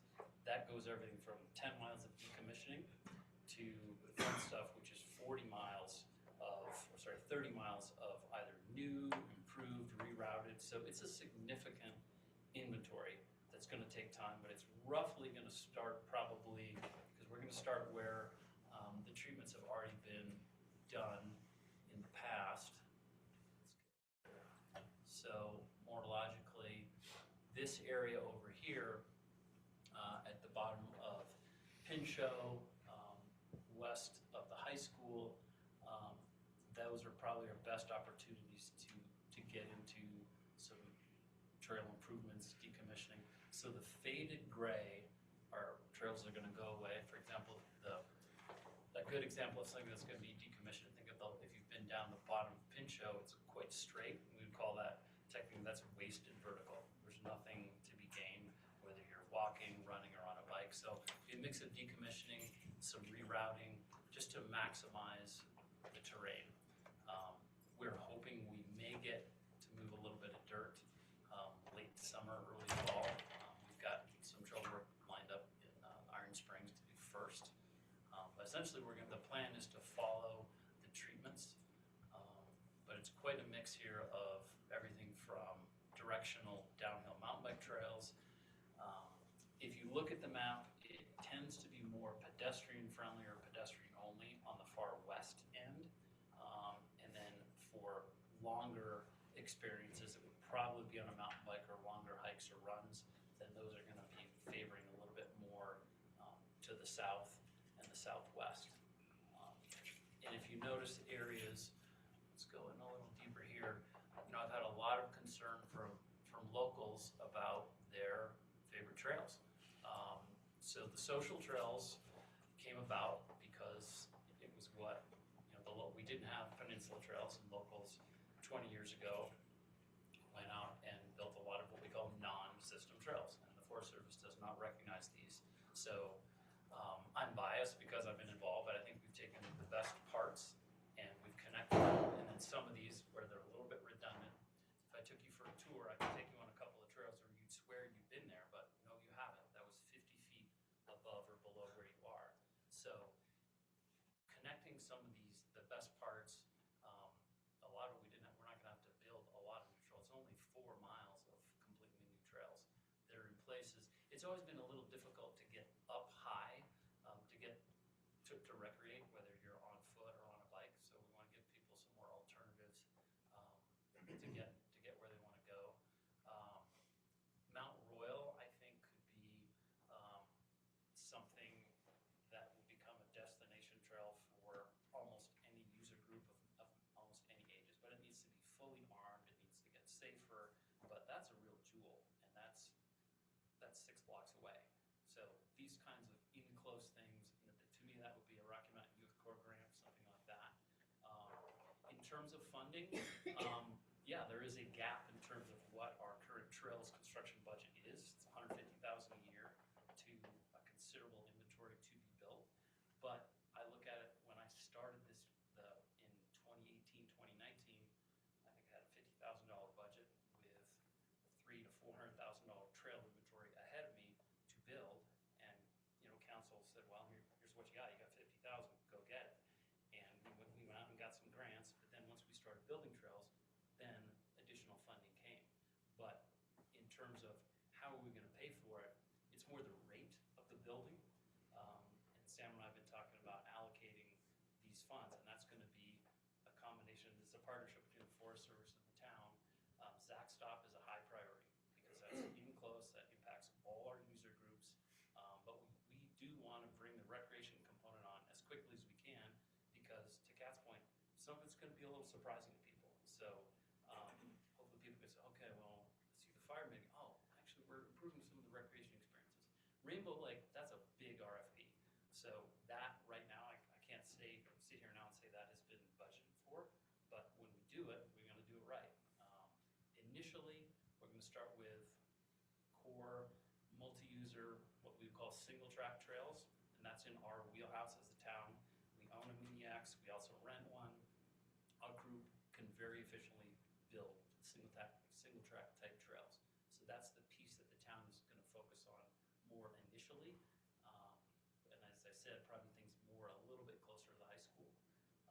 Again, we're gonna work with CAT in terms of fuels and what's ready in terms of waiting. Funding specifically, we are, on behalf of the Summit County Outdoor Coalition, we are going to apply for a $2.5 million grant. The initial, I think the deadline is mid-July. We are ahead of that. As a coalition, we've met. I feel like we've talked more about raising money than doing work lately, but that's the reality of this. So we are well aware of the funding challenges. We're being upfront about it, and I'm comfortable with it, with what we have on the ground right now, with the budget that I have to make some noticeable recreation improvements in the next 3 years. But it's really about the time. If additional funding comes, then you're gonna see this trail map be built out more quickly. Something else that I wanna highlight is in the light blue here. This is exciting for winter. So the concept is to bring more winter recreation to residents and visitors. Right now, a lot of people feel like they need to get in their car or get out to the PRA or get to where they want to recreate. So we're gonna, with the blue shaded, this is gonna be drag grooming. This isn't track skiing. This is essentially, think a snowmobile drives across it. So you could go cross-country skiing on it, fat biking, running, snowshoeing. It's also going to speed up as a backcountry skier. It's going to really improve some backcountry access. It's going to bring it closer to town. Something else here is there's multiple portals to get into the backyard. So a portal is not a trailhead, but a trailhead is also a portal, if that makes sense. Not everybody who uses the backyard is going to get in a car. We recognize that a lot of locals want to walk, ski, bike to get to their favorite stash in the backyard. So we want to make sure that we maintain multiple points of portals to get into the backyard to help disperse user groups. So, to make it simple, essentially south of Highway 9 is more free recreation. On the north side with the Nordic Center, it's fee-based recreation. But with the drag grooming, we think we're going to bring, winter recreation a lot closer. For kids, it's fantastic, and most of the adults in this room are also going to take advantage of it. Will those trails have to be widened to accommodate that? So most of the trails are going to be improved. So new trails will be built to a little bit wider spec in the winter. In the summer, it's still going to be that narrower dirt single track. But when we build the trails or reroute them, they do need to be aligned in a way that a snowmobile could pack them. To someone who's, if you build a lot of trails, you look at it and you can say, you'd see a slight difference, but mostly there's just going to be things that the radius of some of the corners, the grades, most of the stuff we'd like to keep at that nice 4 to 6% grade, which is great for running, cycling, whatever. And then with all of those trails that we decommissioned, I know generally the Forest Service likes to see multi-user group trails. Will there be any priority for single-user group trails, bike-only trails, or downhill-specific trails, things like that? There are. So Mount Royal, of course, is hike only. A really exciting trail here is where my cursor is here, just above Masontown, this Trail 57. This is an old social trail, and there's a significant cluster of old cabins. I wish Blair was here, he could tell you exactly what they are.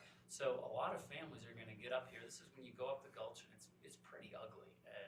But a lot of families are going to be able to bail left to the south and do a traverse here. This is all That would be right hike before only. the steep section. Exactly, of the so that would be a nice hike-only experience.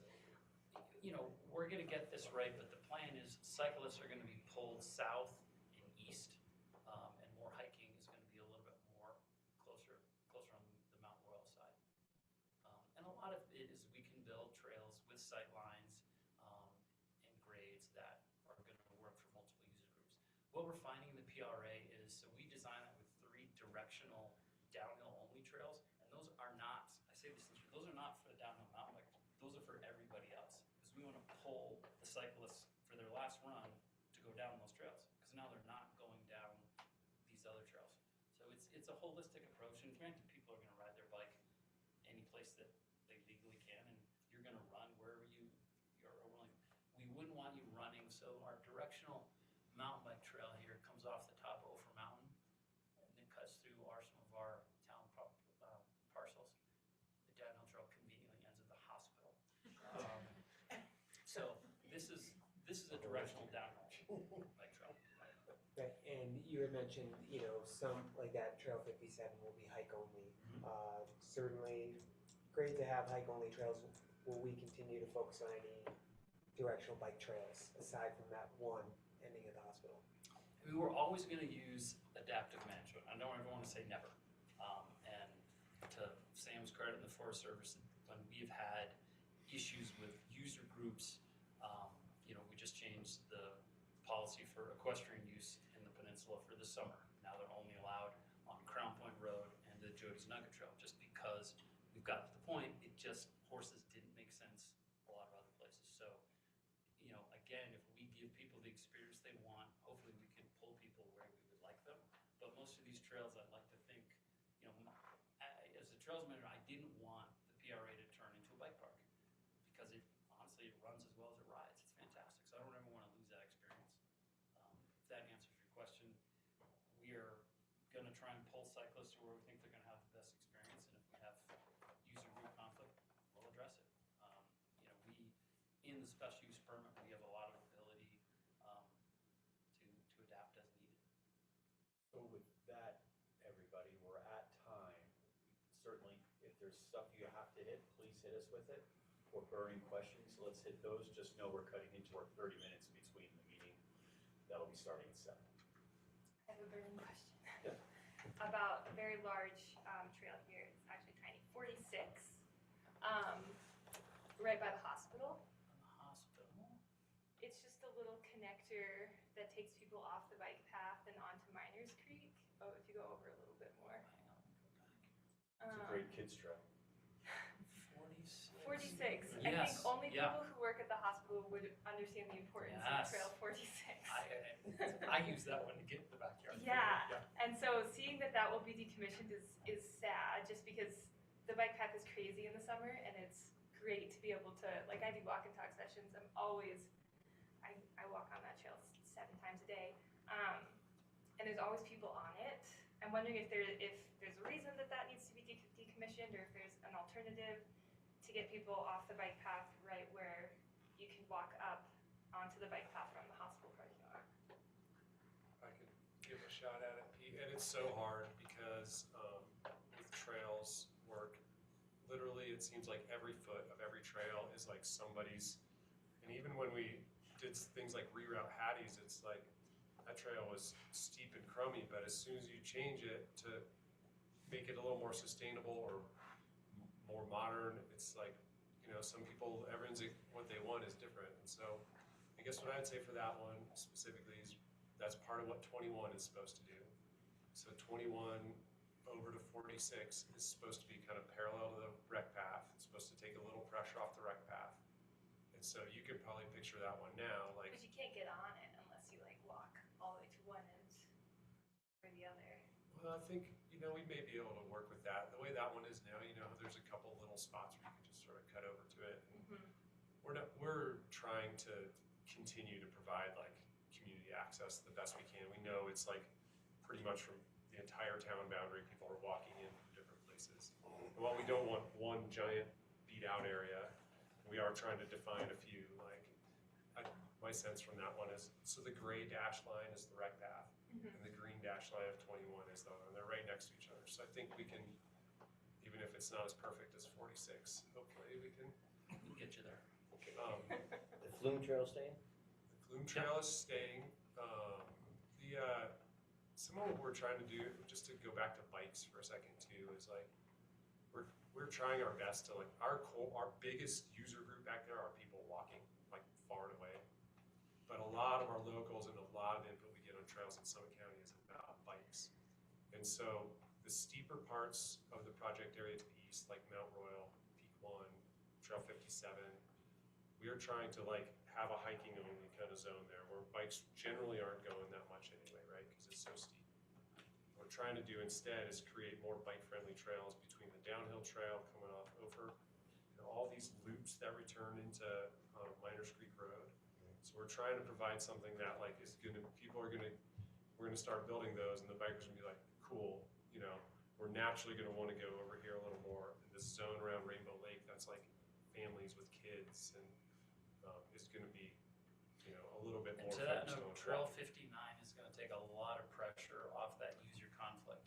So if you are over in the Peak 1 neighborhood and wanna get to Rainbow Lake, you're gonna have, on your bike, you're gonna have a trail for that. Right, It's just we're gonna not- separate the uses on the it's just peaks. not So we're gonna close the lower part of the Peaks Trail to bikes to Rainbow Lake, and we're gonna create a bike route. So we'll give the bikers their way to the Peaks Trailhead, and then because the Peaks Trail is so busy, I just think that'll be better for everyone. That's where my questions were really stemming from. As a biker, you know, living on this side of Main Street, like having access there is so important, aside from just riding the bike path to Miners Creek, to then ride up a road to take the Peaks Trail down or something like Exactly. that. I mean, your new favorite trails, Trail 17, Trail 62.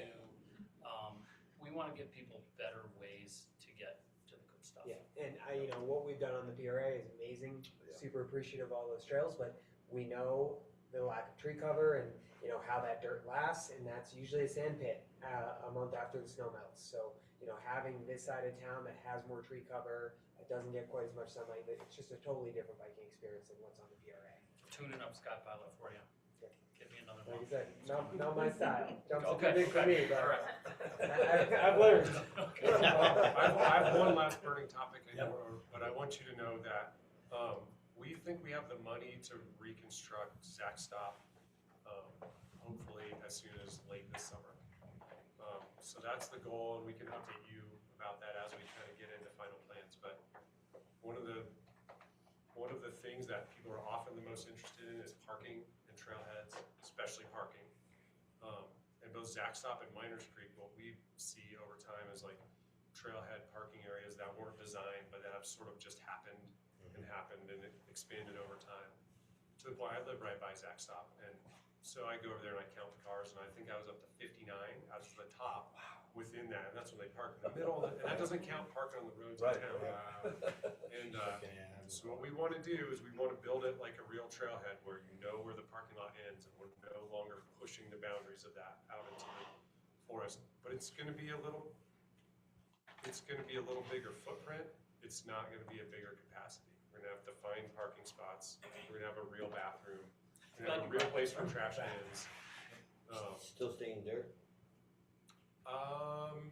TBD. I think likely from the Forest Service perspective, I think I would keep it as dirt because the Forest Service isn't great at managing pavement, but the town's good at managing pavement. So We have there's a some great discussions But it also seems We like have a grader though, if you wanna use a grader, we have a grader. Maybe not forever. It seems like a dirt. We'll have that one beat up forever. there. We'll have the one we have So many forever. wash bars there because it is dirt. Whereas if it's pavement, it would probably require less long-term maintenance. Some advantages of pavement are you can define the parking spots, and one of the things we've talked about is having a program where you could have a camera or a sensor that can tell you on Main Street if the parking lot's full. We know how many parking spaces there are. They're defined, and then say, hey, park on Main Street, don't drive down there, stuff like that. So we gotta figure that part out. My question is, the 28, 29, 30, 10-year plan, units to be mitigated in the future, is that funding secured at the federal level? No, it is not. Just being clear. Yeah, you know, the Forest Service, I think we're still in the same place we've been saying for a few years that we're better at funding the fuels right now than we are at the recreation. And so we have a good jump start on fuels for now, but we're gonna need to come back to that. And we're gonna work really hard to build out this first phase 1 of the recreation component, and we're gonna have to keep working at it with you all. Great, we're helping need congressional directed Can't be spending. spent on that. It can't, nope, because it's federal land. Hey, I just wanna. It's always something. Tell you how much I appreciate all the work you guys have Yeah. done. Thank you, Thank you. Amy, for years ago. But there's a lot. This is just really very thoughtful and mindful perspective, and I'm really looking forward to it. I don't know what I can do to help, but I'll go, I don't know, stack logs. But I can't express it enough, just how cool this is and just the thoughtfulness and work that you've done to, just, I don't know. Is It's there- amazing. I have to totally agree, and I gotta say, I mean, this is quite literally Sam's backyard and Elizabeth's front yard, and to see it come to this point and to be such a unique application, I really do appreciate, and I'm still shaking up my boots about what it's gonna end up being. It's gonna look but- different, but it's gonna make the town more resilient. Yeah. And that's That's what it's important. all about. Yeah, and you guys, Kat, like, I've talked to a lot of fire guys throughout, and they really all say, like, we are trying to compromise. This is not the best thing for fire, but we're working it's with, important. with everyone, and I appreciate that for sure. In this first push of like cleaning up the award, is there any possibility of working with like FDRD for public volunteer days to pick up logs? Just had a conversation with Doozy about that this last week, and so, yeah, Awesome. I think that Getting the town involved could give that people interaction involved. to explain what we're doing. Yeah. I think it's important. Last thing, plug for Kat, and then we're gonna shut her down. Kat coordinated and worked on burning 3,000 of those piles this winter. Yeah, we did a Amazing. lot of Wow. burning, Wow. yeah. So, thanks, you guys. Cheers. Thank you. Quite long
now do your thing.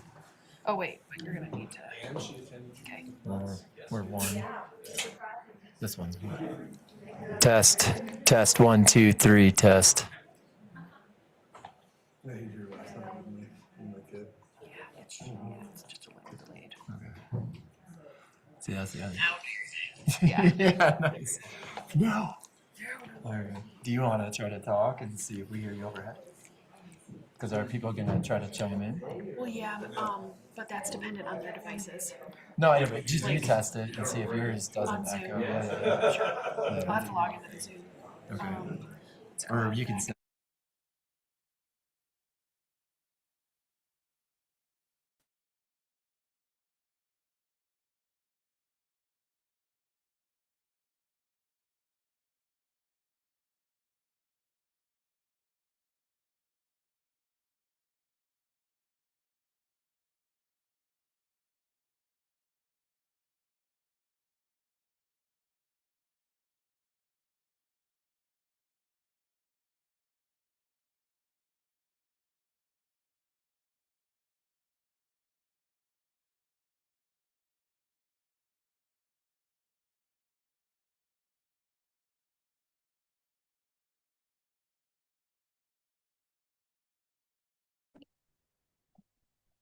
Quick test for Joe.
I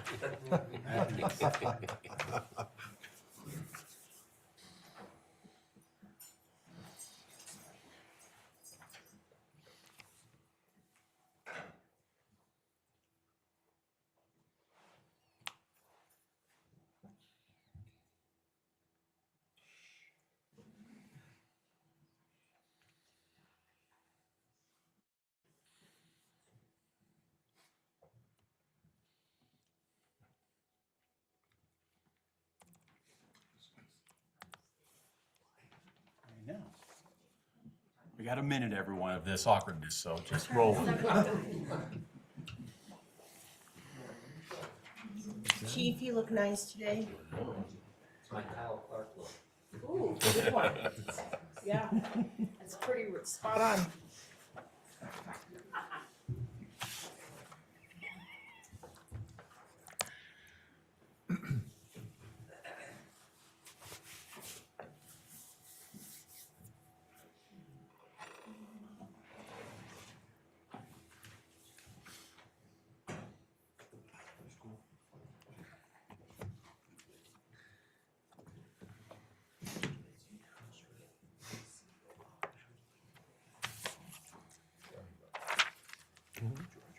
Not today. Good. I'm surprised I didn't see it out front. Yeah. Nope. I'm ready. I was lucky to make it here at 5 o'clock. I bet. Let alone get suited up. Cool. Mr. Mayor, you are on mic and recording. Great, thank you, Stacy. With that, hi, everybody. It's time to start the regular meeting of the Frisco Town Council for March 24th. Please have a roll call. Alan? Here. Held? Here. Pinkett? Here. Sarchek Adrian? Here. Ryan? Here. Kibbe? Here. And Goldstein? Here. Great. With that, we have a presentation tonight, and we'll have Chief Wickman please come to the podium. Stacy, is this one on? You hear me? Yep. Okay. Mr. Mayor and Council, I want to thank you for allowing us to honor these 5 young officers for saving the life of one of our former residents. Coincidentally, our statistics show in the last 5 years there have been 1,625 suicide ideation calls in Summit County, with 132 of those calls where an attempt was made. These individuals who attempted to take, this individual who attempted to take his life in the early morning hours of December 11th was literally saved by the 5 officers standing before you today. Mr. Mayor. Great, thank you, Chief. Yep. With that, everyone, I'm going to go over a little bit of the history of events of what we're honoring these officers for tonight. I want to take a moment to recognize extraordinary actions of several members of our Frisco Police Department. What I'm about to share is a powerful reminder of the courage, skill, and compassion of our officers bring to this community every single day. On December 11th, 2025, at approximately 1:30 a.m., Frisco officers responded to a critical emergency in the 200 block of Granite Street. The officers involved were Officer Wicklund, Cooper, Officer Hassett, Sergeant Friedman, and Sergeant Smith. Here's what occurred that evening. Sergeant Smith arrived first on scene. The reporting party could not open the door due to a friend's severe injuries. Sergeant Smith made entry into the apartment. Inside the bathroom, the victim was found in the shower. He had several self-inflicted arterial wounds, both arm arteries, left femoral artery in his leg. These injuries were immediately life-threatening. Officers acted without hesitation. Sergeant Friedman and other officers provided gauze and tourniquets, life-saving measures that were applied quickly and strategically. The victim was moved from the shower to the kitchen floor. The officers continued emergency care, and then they transferred care to the medical responders. The victim was moved to the ambulance by fire personnel. A critical and unexpected turn took place. The victim suddenly jumped from the gurney and ran. Sergeant Smith immediately gave chase. He continued calling out, urging the individual to stop. At 5th and Granite, the victim collapsed. Sergeant Smith again applied direct pressure to the arterial bleeding. Additional responders arrived to assist. The outcome: the victim was transported to the emergency room, stabilized and airlifted to the Front Range. Because of these officers' actions, the victims survived. This is not routine police work. This was quick thinking under extreme pressure, coordination as a team, and a deep commitment to preserve human life, even in the most challenging circumstances. To the officers, you stepped up in a chaotic, life-threatening situation. You made split-second decisions, and you persevered as a situation changed unexpectedly. Because of you, a life was saved.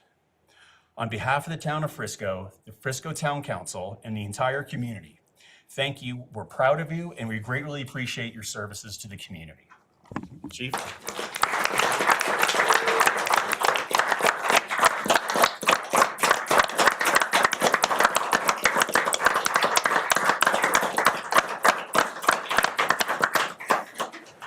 I'd like to acknowledge Chief Lou and Kevin from the fire department.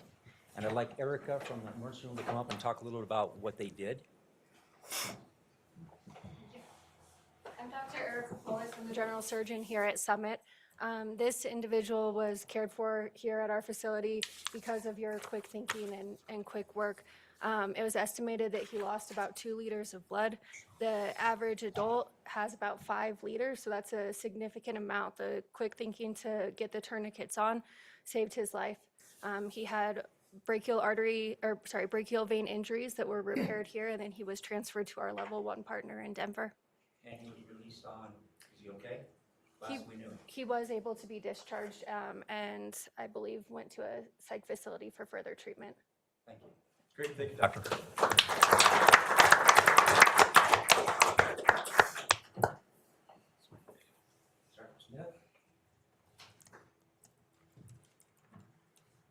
Freeman? Thanks. Cooper? Reed?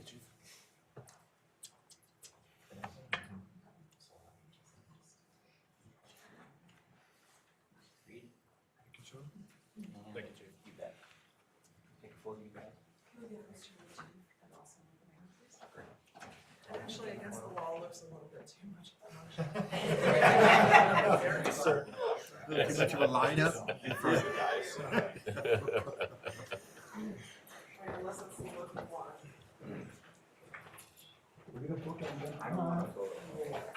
Please, come on. One with, one without? Clark, let's get on up there, man. Let's get on up there. Come on. Let's go. Clark, man. He's a sharp dresser.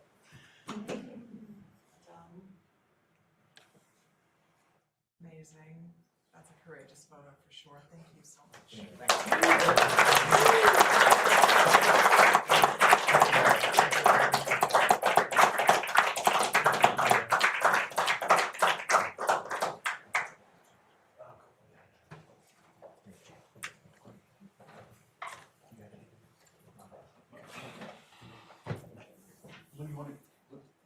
Chief Lorraine is just going to say a quick hello to the officers on their way out. Thank you. There's only so many calls that are kind of wild, a little crazy, and your actions were incredible to get to that patient, and then when the patient ran away, it doesn't happen too often, and to make sure we get them to the hospital. And we couldn't have done it without your team, and obviously the SMC staff, so thank you. Very well done. Great, thanks. All right, thanks, guys.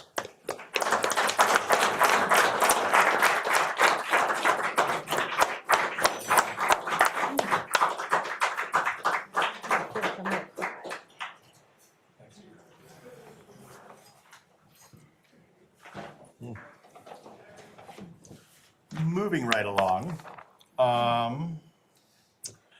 Let's see, we're going to open up to public comments. Public comments are reserved for items not slated on the public hearing on the meeting's agenda.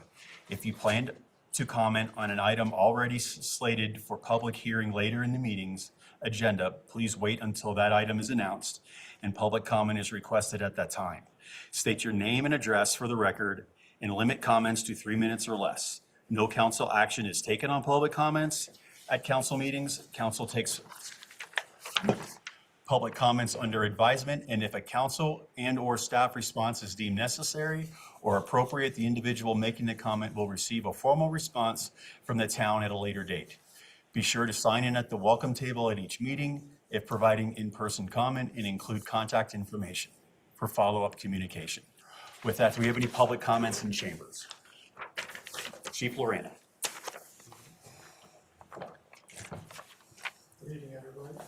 Lou Lorena, Virginia Summit Fire. I wanted to come and say and give an invite to our open house that we'll be holding for you all and all your members of the community at all of our stations, but starting on the 2nd, next Thursday, we're going to hold it right here at our fire station. It's going to be an open house forum where members of the community can come hear about what we do, as well as what you can do to be prepared for wildfire. So we all know this season is weighing heavy on our community's mind, and so we want to give them the opportunity to learn a little more about us and engage and ask questions afterwards. So there'll be a short presentation and then any questions. So, thank you all. What time was that again? Sorry, on the 2nd, it'll be at 7 p.m.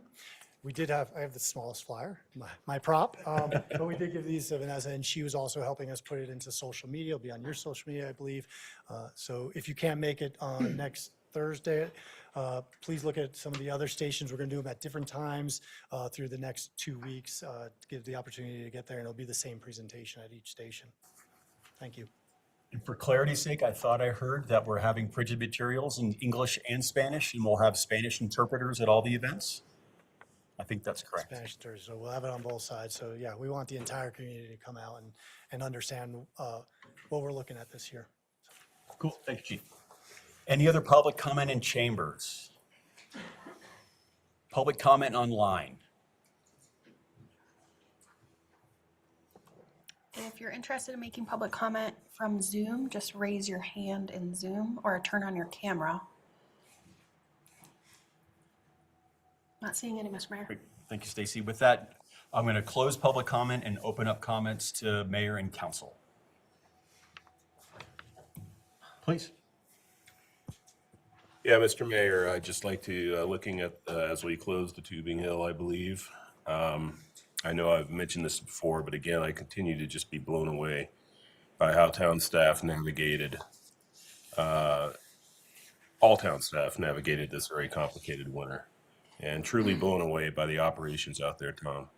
And I don't think you could do any better, quite literally any better than what they did out there. And then one more, just to add on to the great ceremony we saw. Chief, thank you for that. Your officers are outstanding.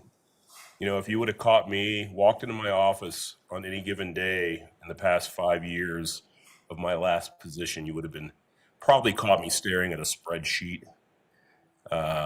Police officers every day, their day is different every day, and every call is different. And I think we all need to always meditate on that every once in a while, about how something out of the blue like that can change your day, and officers deal with this frequently. So thank you again, Chief, for your service.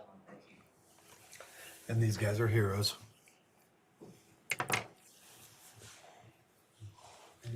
Those are you guys. Nope, cool. With that, I will close mayor and council comments, move on to any staff updates. No staff comments today, Mayor. Great, thanks, Tom. With that, we'll move into our new business. First agenda item tonight is going to, consent, thanks, Kang. With that, we'll move on to consent agenda. I'm not aware of any changes to our current agenda that weren't published 24 hours in advance. And with that, I would entertain any discussion or a motion to approve the consent agenda. Mr. Mayor, I move that we approve the consent agenda. Second. We have a motion and a second to approve the consent agenda. Please call the question. Egan, Yes. Allen, Yes. Kibbe, Yes. Goldstein, yes. Held, Yes. Scripczyk, Adrian, Yes. and Ryan. Yes. Cool. Thanks for the help, everybody. With that, now we'll move into new business, which is going to be agenda item number 1, first reading of ordinance 26-08, an ordinance making supplemental appropriations to the 2026 budget. And I bet we're going to see Leslie. Good evening, Mayor and Council. So on February 24th, exactly a month ago, our Recreation Director, Lindsay Joyce, and our Marina Manager, Logan Snyder, who's here tonight, did present to council in regards to what the summer is looking at like at the marina.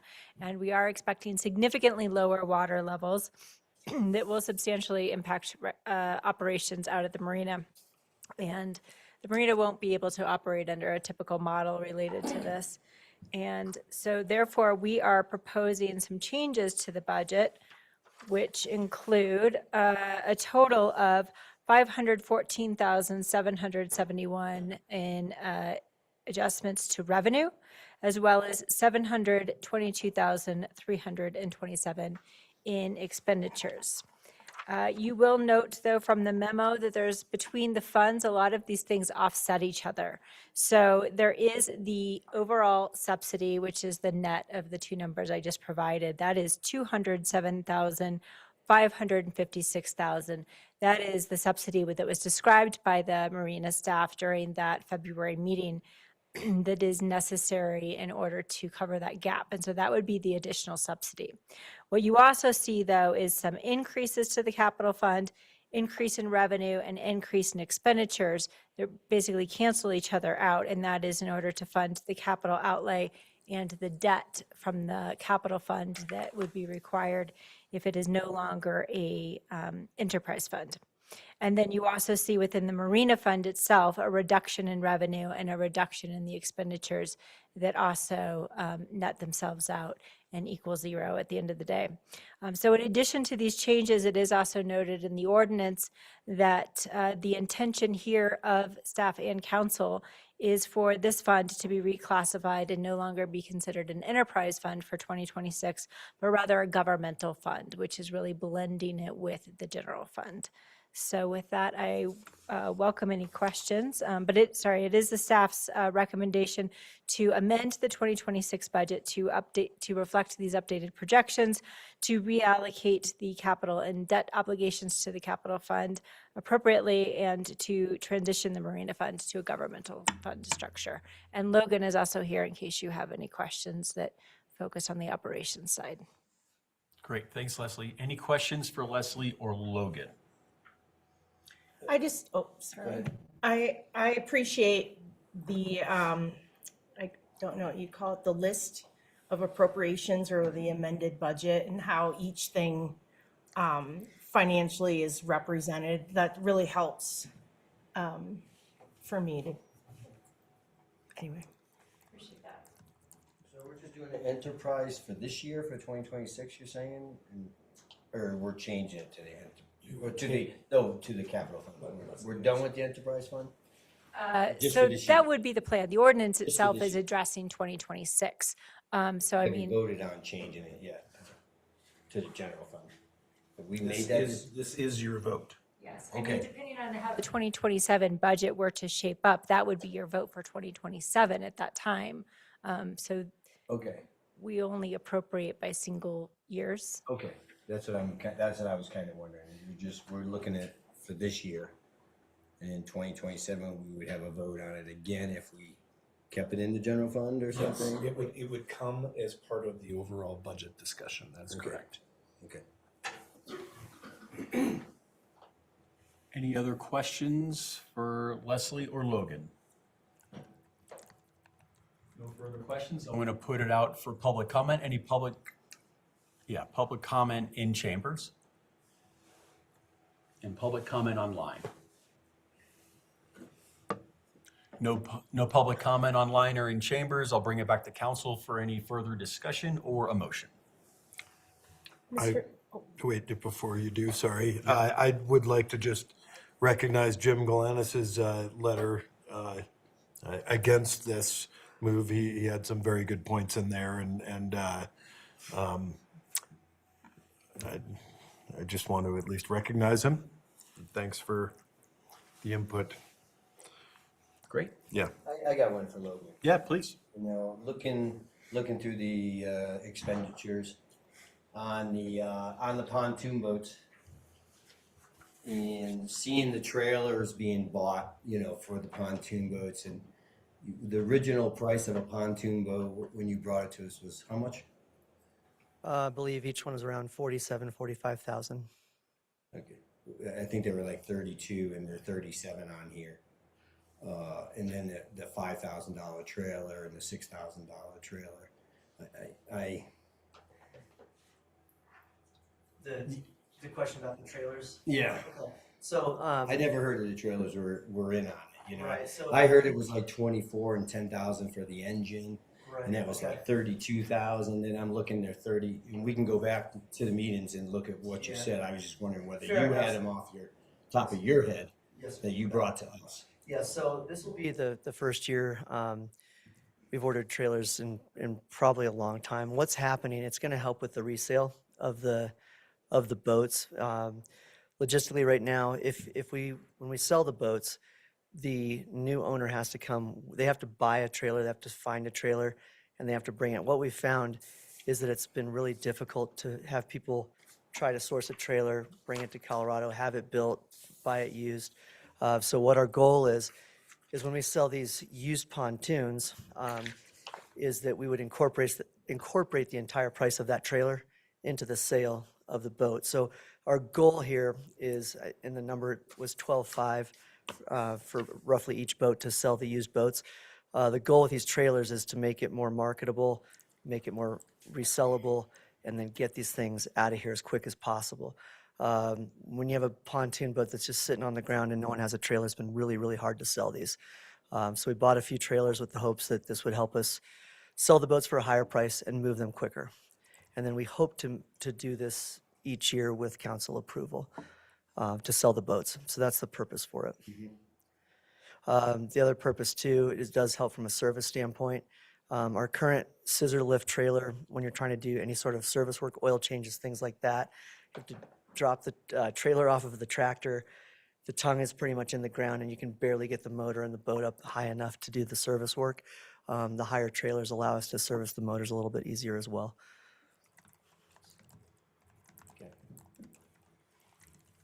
Any other I'm looking forward to discussion? seeing the sell on of the trailers, you know, because I know we're just bringing the boats up on, it's sitting there, it's $5,000, $6,000 selling it. Then you're looking at reselling it.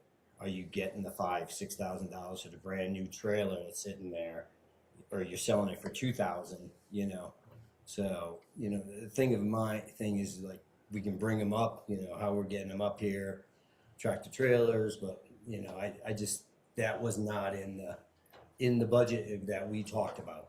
I'm pretty sure. You know. Yeah, the capital is just for the replacement boats, correct? Yeah. And then the trailers got snuck in there after.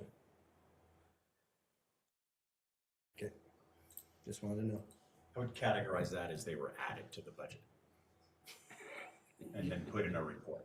I mean, yeah, they were. So all of it, I mean, our I don't capital. remember seeing any trailers in the report, so I might be wrong. I might be wrong. So I appreciate me wrong. I'd like to see it. I So, appreciate because it your was the boats due that diligence. were- Yeah. Really. Thanks. Great. Any other discussion? Great. Are we can take action, we can table, or we can take a motion.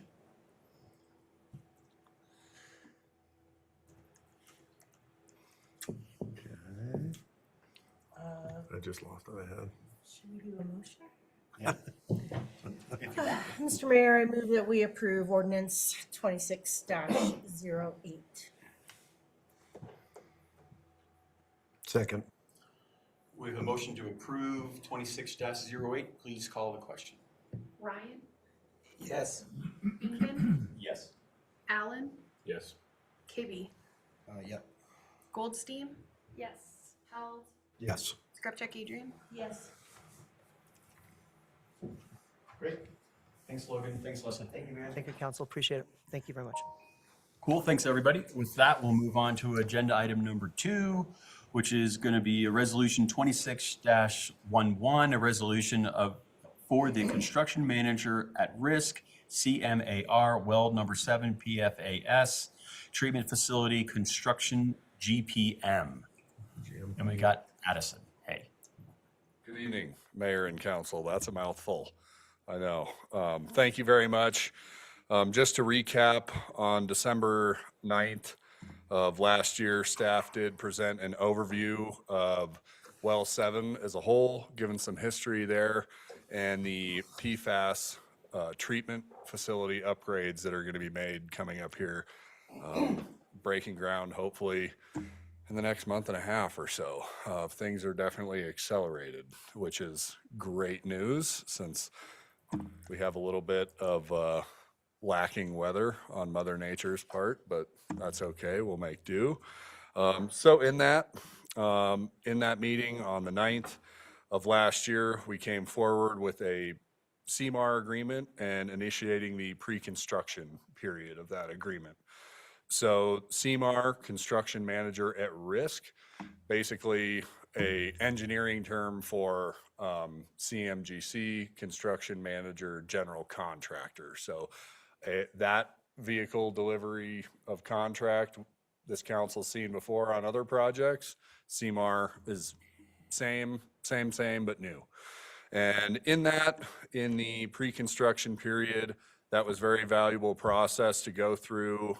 Again, due to the weather conditions, we were able to start a lot of our SU work, so subsurface utility engineering and getting those potholes verified, and then actually doing some field verification of a U.S. Forest Service sanitary sewer line from the campgrounds that makes its way adjacent to one of the foundations. Very valuable to always go through that pre-construction period, because in that we did discover, hey, we can actually find some cost savings in there, which is fantastic. So we're already headed in the right direction for that.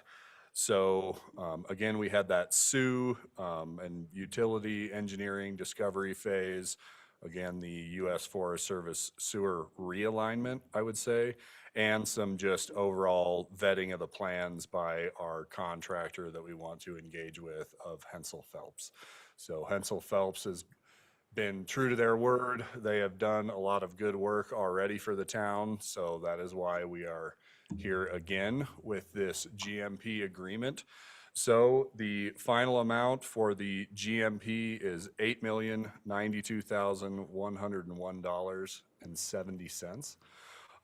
And just as a reminder to council and town staff that due to some incredible work by the water division, led by Ryan Thompson and his crew, we were able to secure state revolving fund money in the amount of $8.2 million.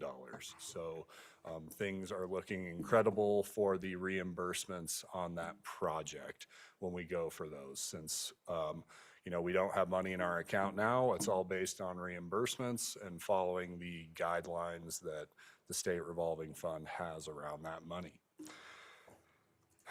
So again, we're looking to accelerate things. We actually had our first OAC, so owner, architect, contractor meeting today. Things are moving in the right direction. So now it is basically just getting things coordinated with staff, especially the recreation staff, since there will be impacts to the PRA. We will obviously work with Lindsay Joyce and her staff to minimize impacts, specifically for summer camps. Now that I have a kiddo in summer camps, we'll make little AJ safe while him and his buddies are cruising around the Nordic Center. So, just doing our due diligence, just vetting out all those plans. Obviously, we know there's reservations out at Slopeside, at the Day Lodge, weddings up the hill. We want to leave as little impact there. So just getting that schedule over to Hensel Phelps, making sure they're accommodating to what we already have on the books as well.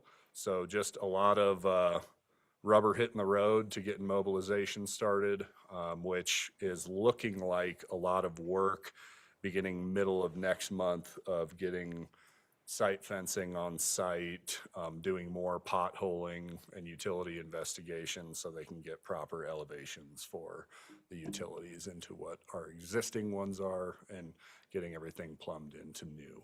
So with that is just a little bit of background and a little bit of an update of where we're at. But there again, we have a GMP amount secured. And with that, I will be happy to answer any questions if the mayor or council has any. Thanks, Addison. Does anyone have any clarifying questions for Addison? I'll just say, sorry, you go ahead. I'm really excited about this and really impressed with your guys' ability to make it happen.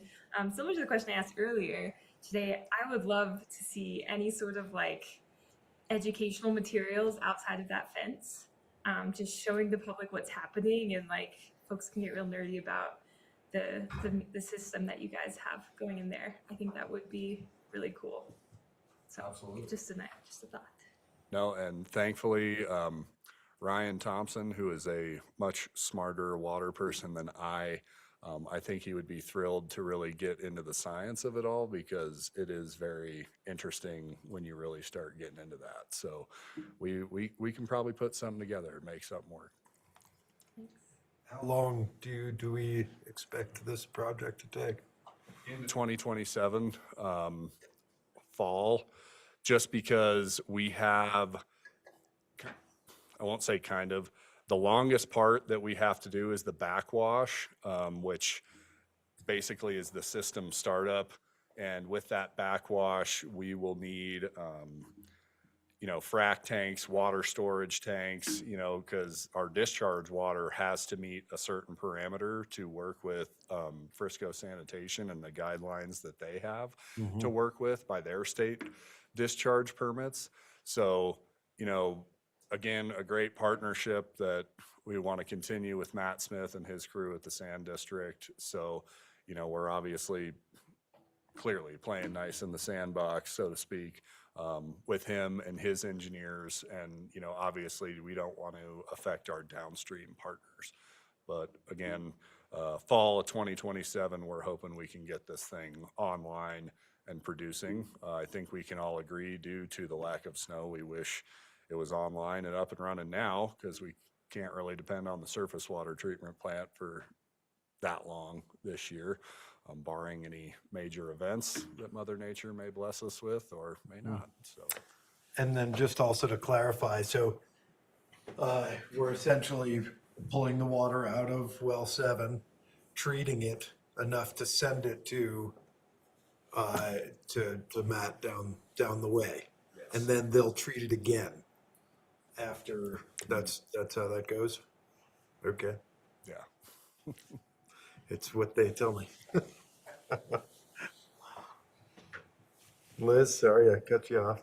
Oh, I just wanted to make a comment that, I really appreciate the work that you and Ryan have done. Well, I don't know everyone, but just ensuring that our drinking water is safe, and this seems like it's on time, it's on budget. Like, well, you got the cool grant. So, but yeah, that's my comment. Thank you. Well, thank you. And this will be the first facility like this in Summit County. So, I believe that was General Eisenhower. The eyes of the world are upon you. Yeah. So, we want to make sure we're doing it right, doing it by the books. And, when we do commission this new facility, that it is something that can be an example that other municipalities can build off of. And I would challenge every other municipality to be looking into the quality of their water, because I wouldn't be surprised if the PFAS is actually more widespread than was assumed previously. Thank you, Edison. Thank you.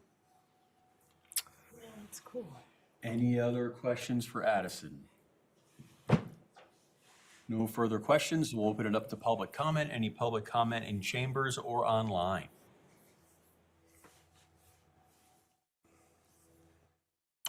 No public comment in chambers, none online. I'll bring it back to council for any further discussion or motion, and I'll thank Addison and his team for getting the cool grant.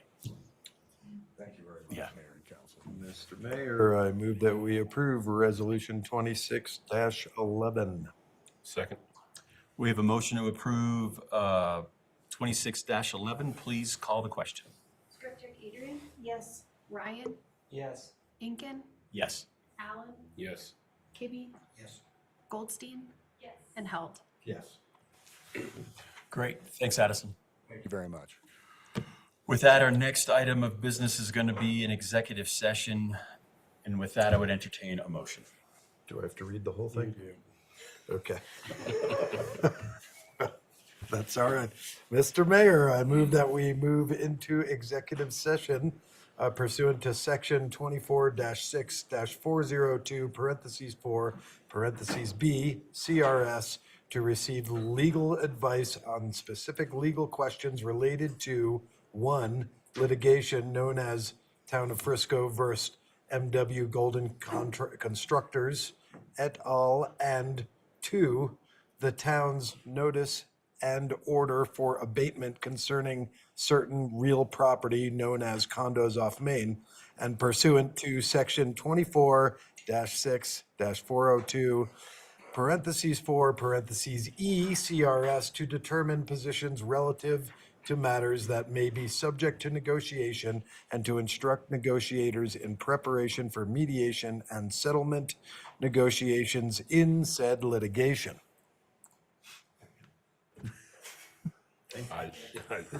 Great. We have a motion and a second to go into executive session.